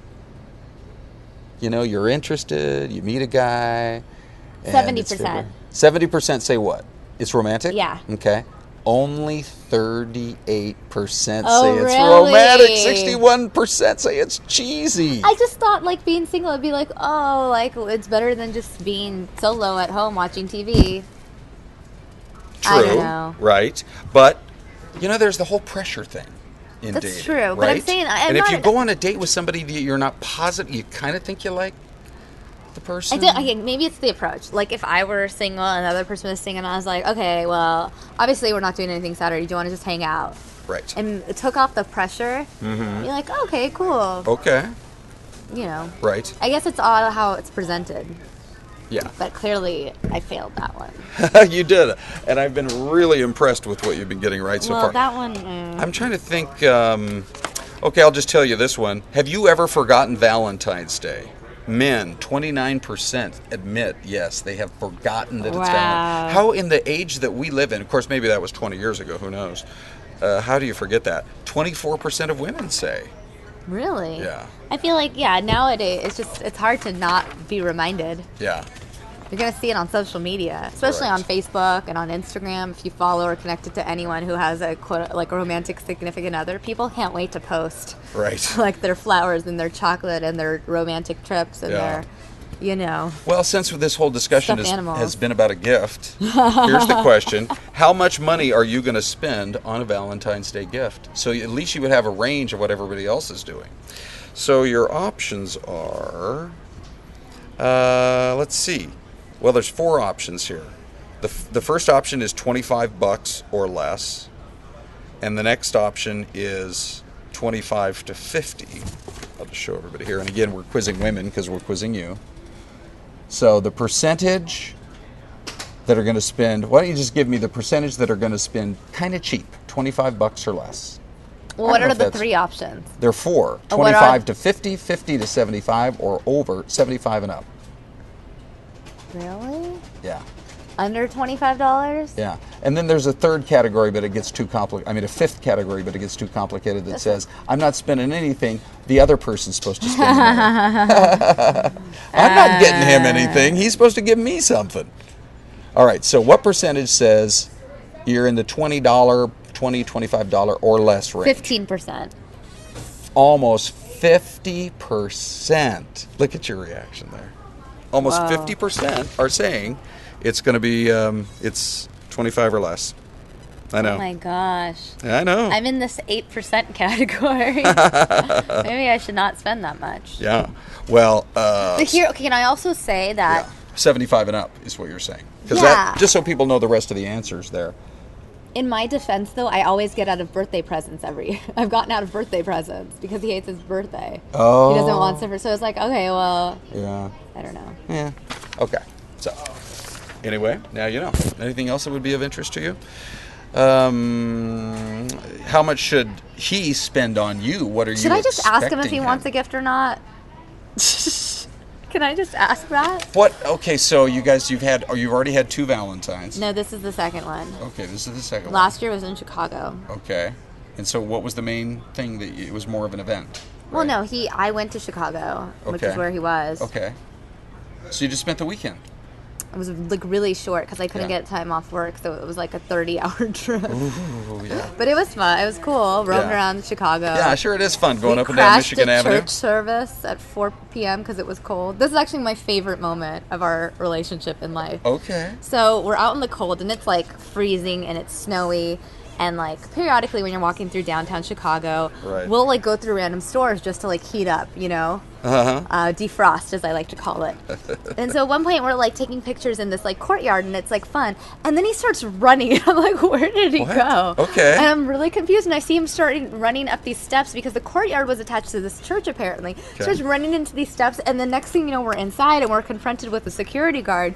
And like we can see through the windows that there's like this service going on. Right. And the church security guard's like, oh, hey, like, are you guys here for the service? I was like, no. He's like, well, there's only 15 minutes left. You guys can go in. And we're Okay. just like, okay. So then we go into this church service, and I get this booklet that has like the hymns, like the lyrics. Oh, so And they're I helping just you started- out. And And did you sing them? Yeah, because I was like, this Nice. is just really funny. We're just crashing this church service, Yeah. and I'm going to take these selfies. And I'm just like, and it was just one of those moments where it's just like, go with the flow. This is really funny and spontaneous, and just one of Yeah. those like really funny memories. Right. That we crashed a random Sunday afternoon church service, and I sang along solely to get away from the Chicago cold. And that was like my favorite memory. I mean, yes, we went to dinner. Yes, And all that. sure. You know, the stuff. But that's my favorite part of that weekend.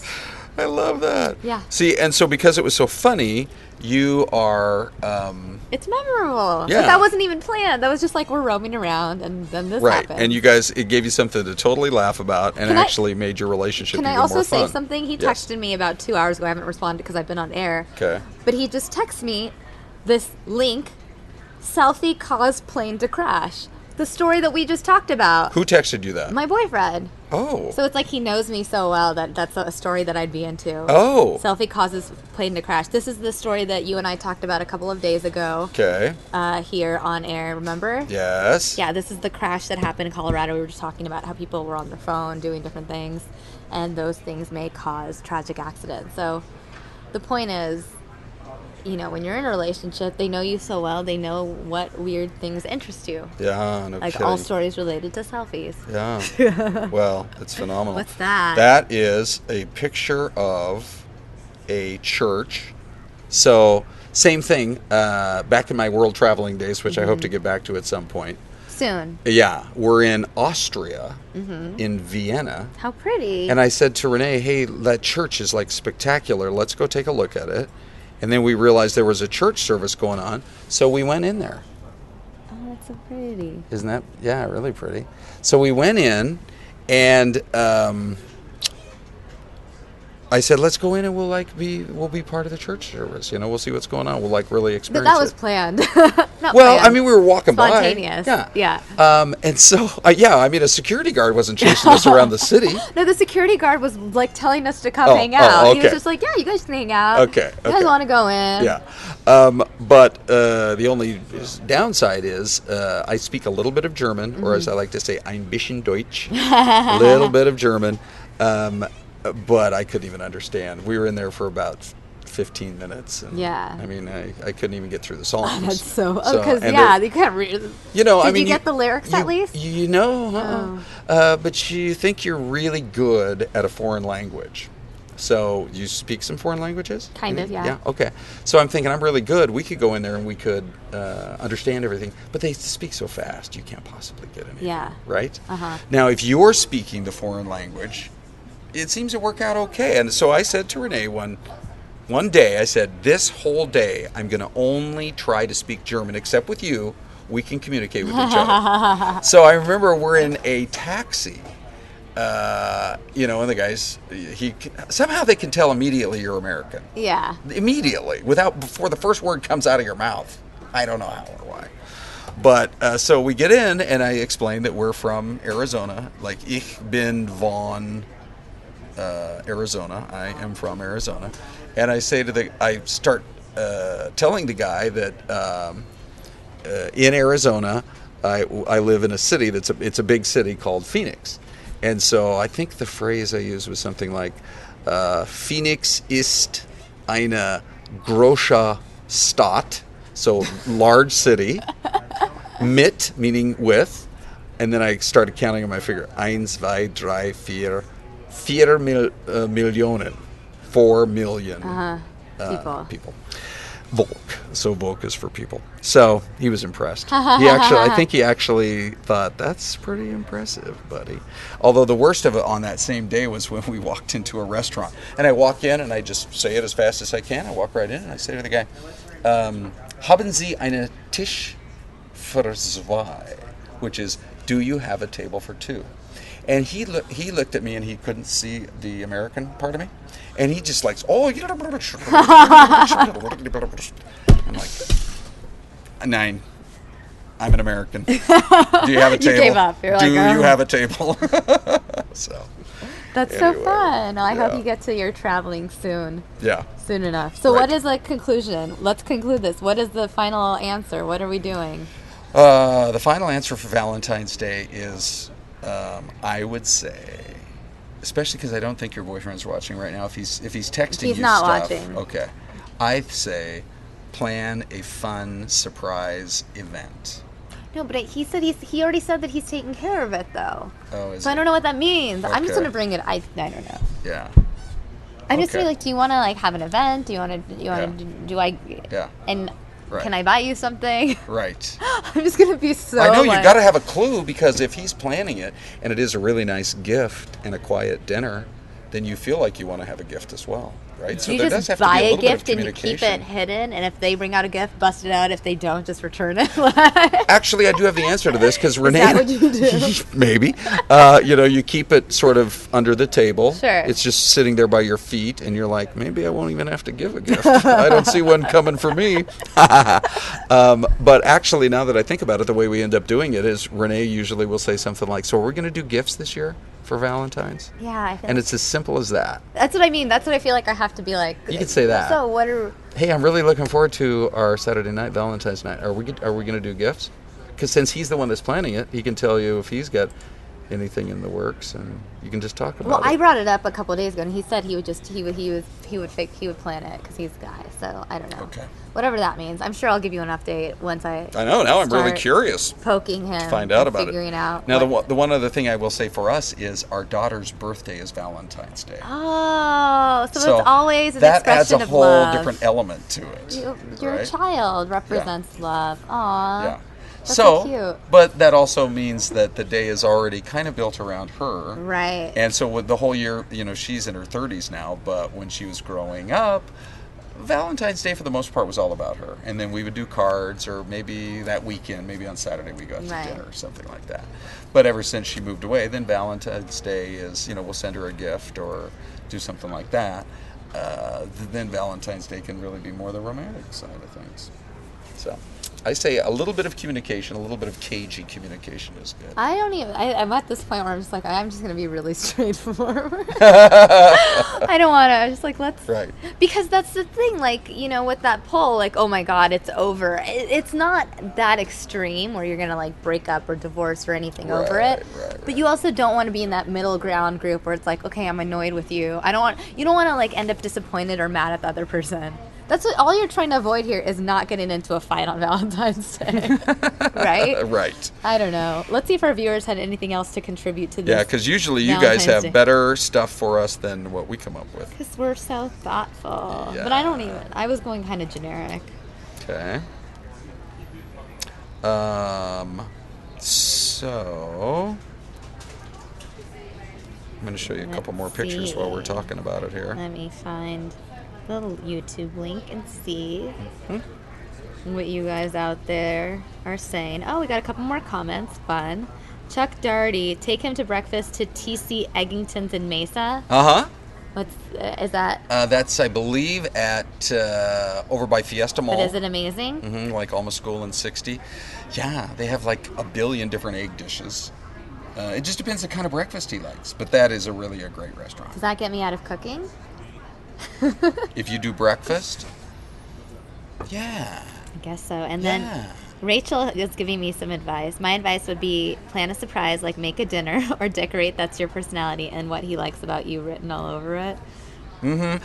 I will say, though, gifts that are a little more personalized instead of you just went out and bought a teddy bear, Or okay, fine. But if you're going to go out and just buy something generic, then the generic thing you have to buy should be probably of more value. Yeah. That's where I think. Either you do something sentimental that doesn't cost you a lot, but it has so much meaning behind it. Right. Or if you're not going to go the sentimental romantic route, then you get them a gift that actually is something they wanted that actually maybe cost you a little more.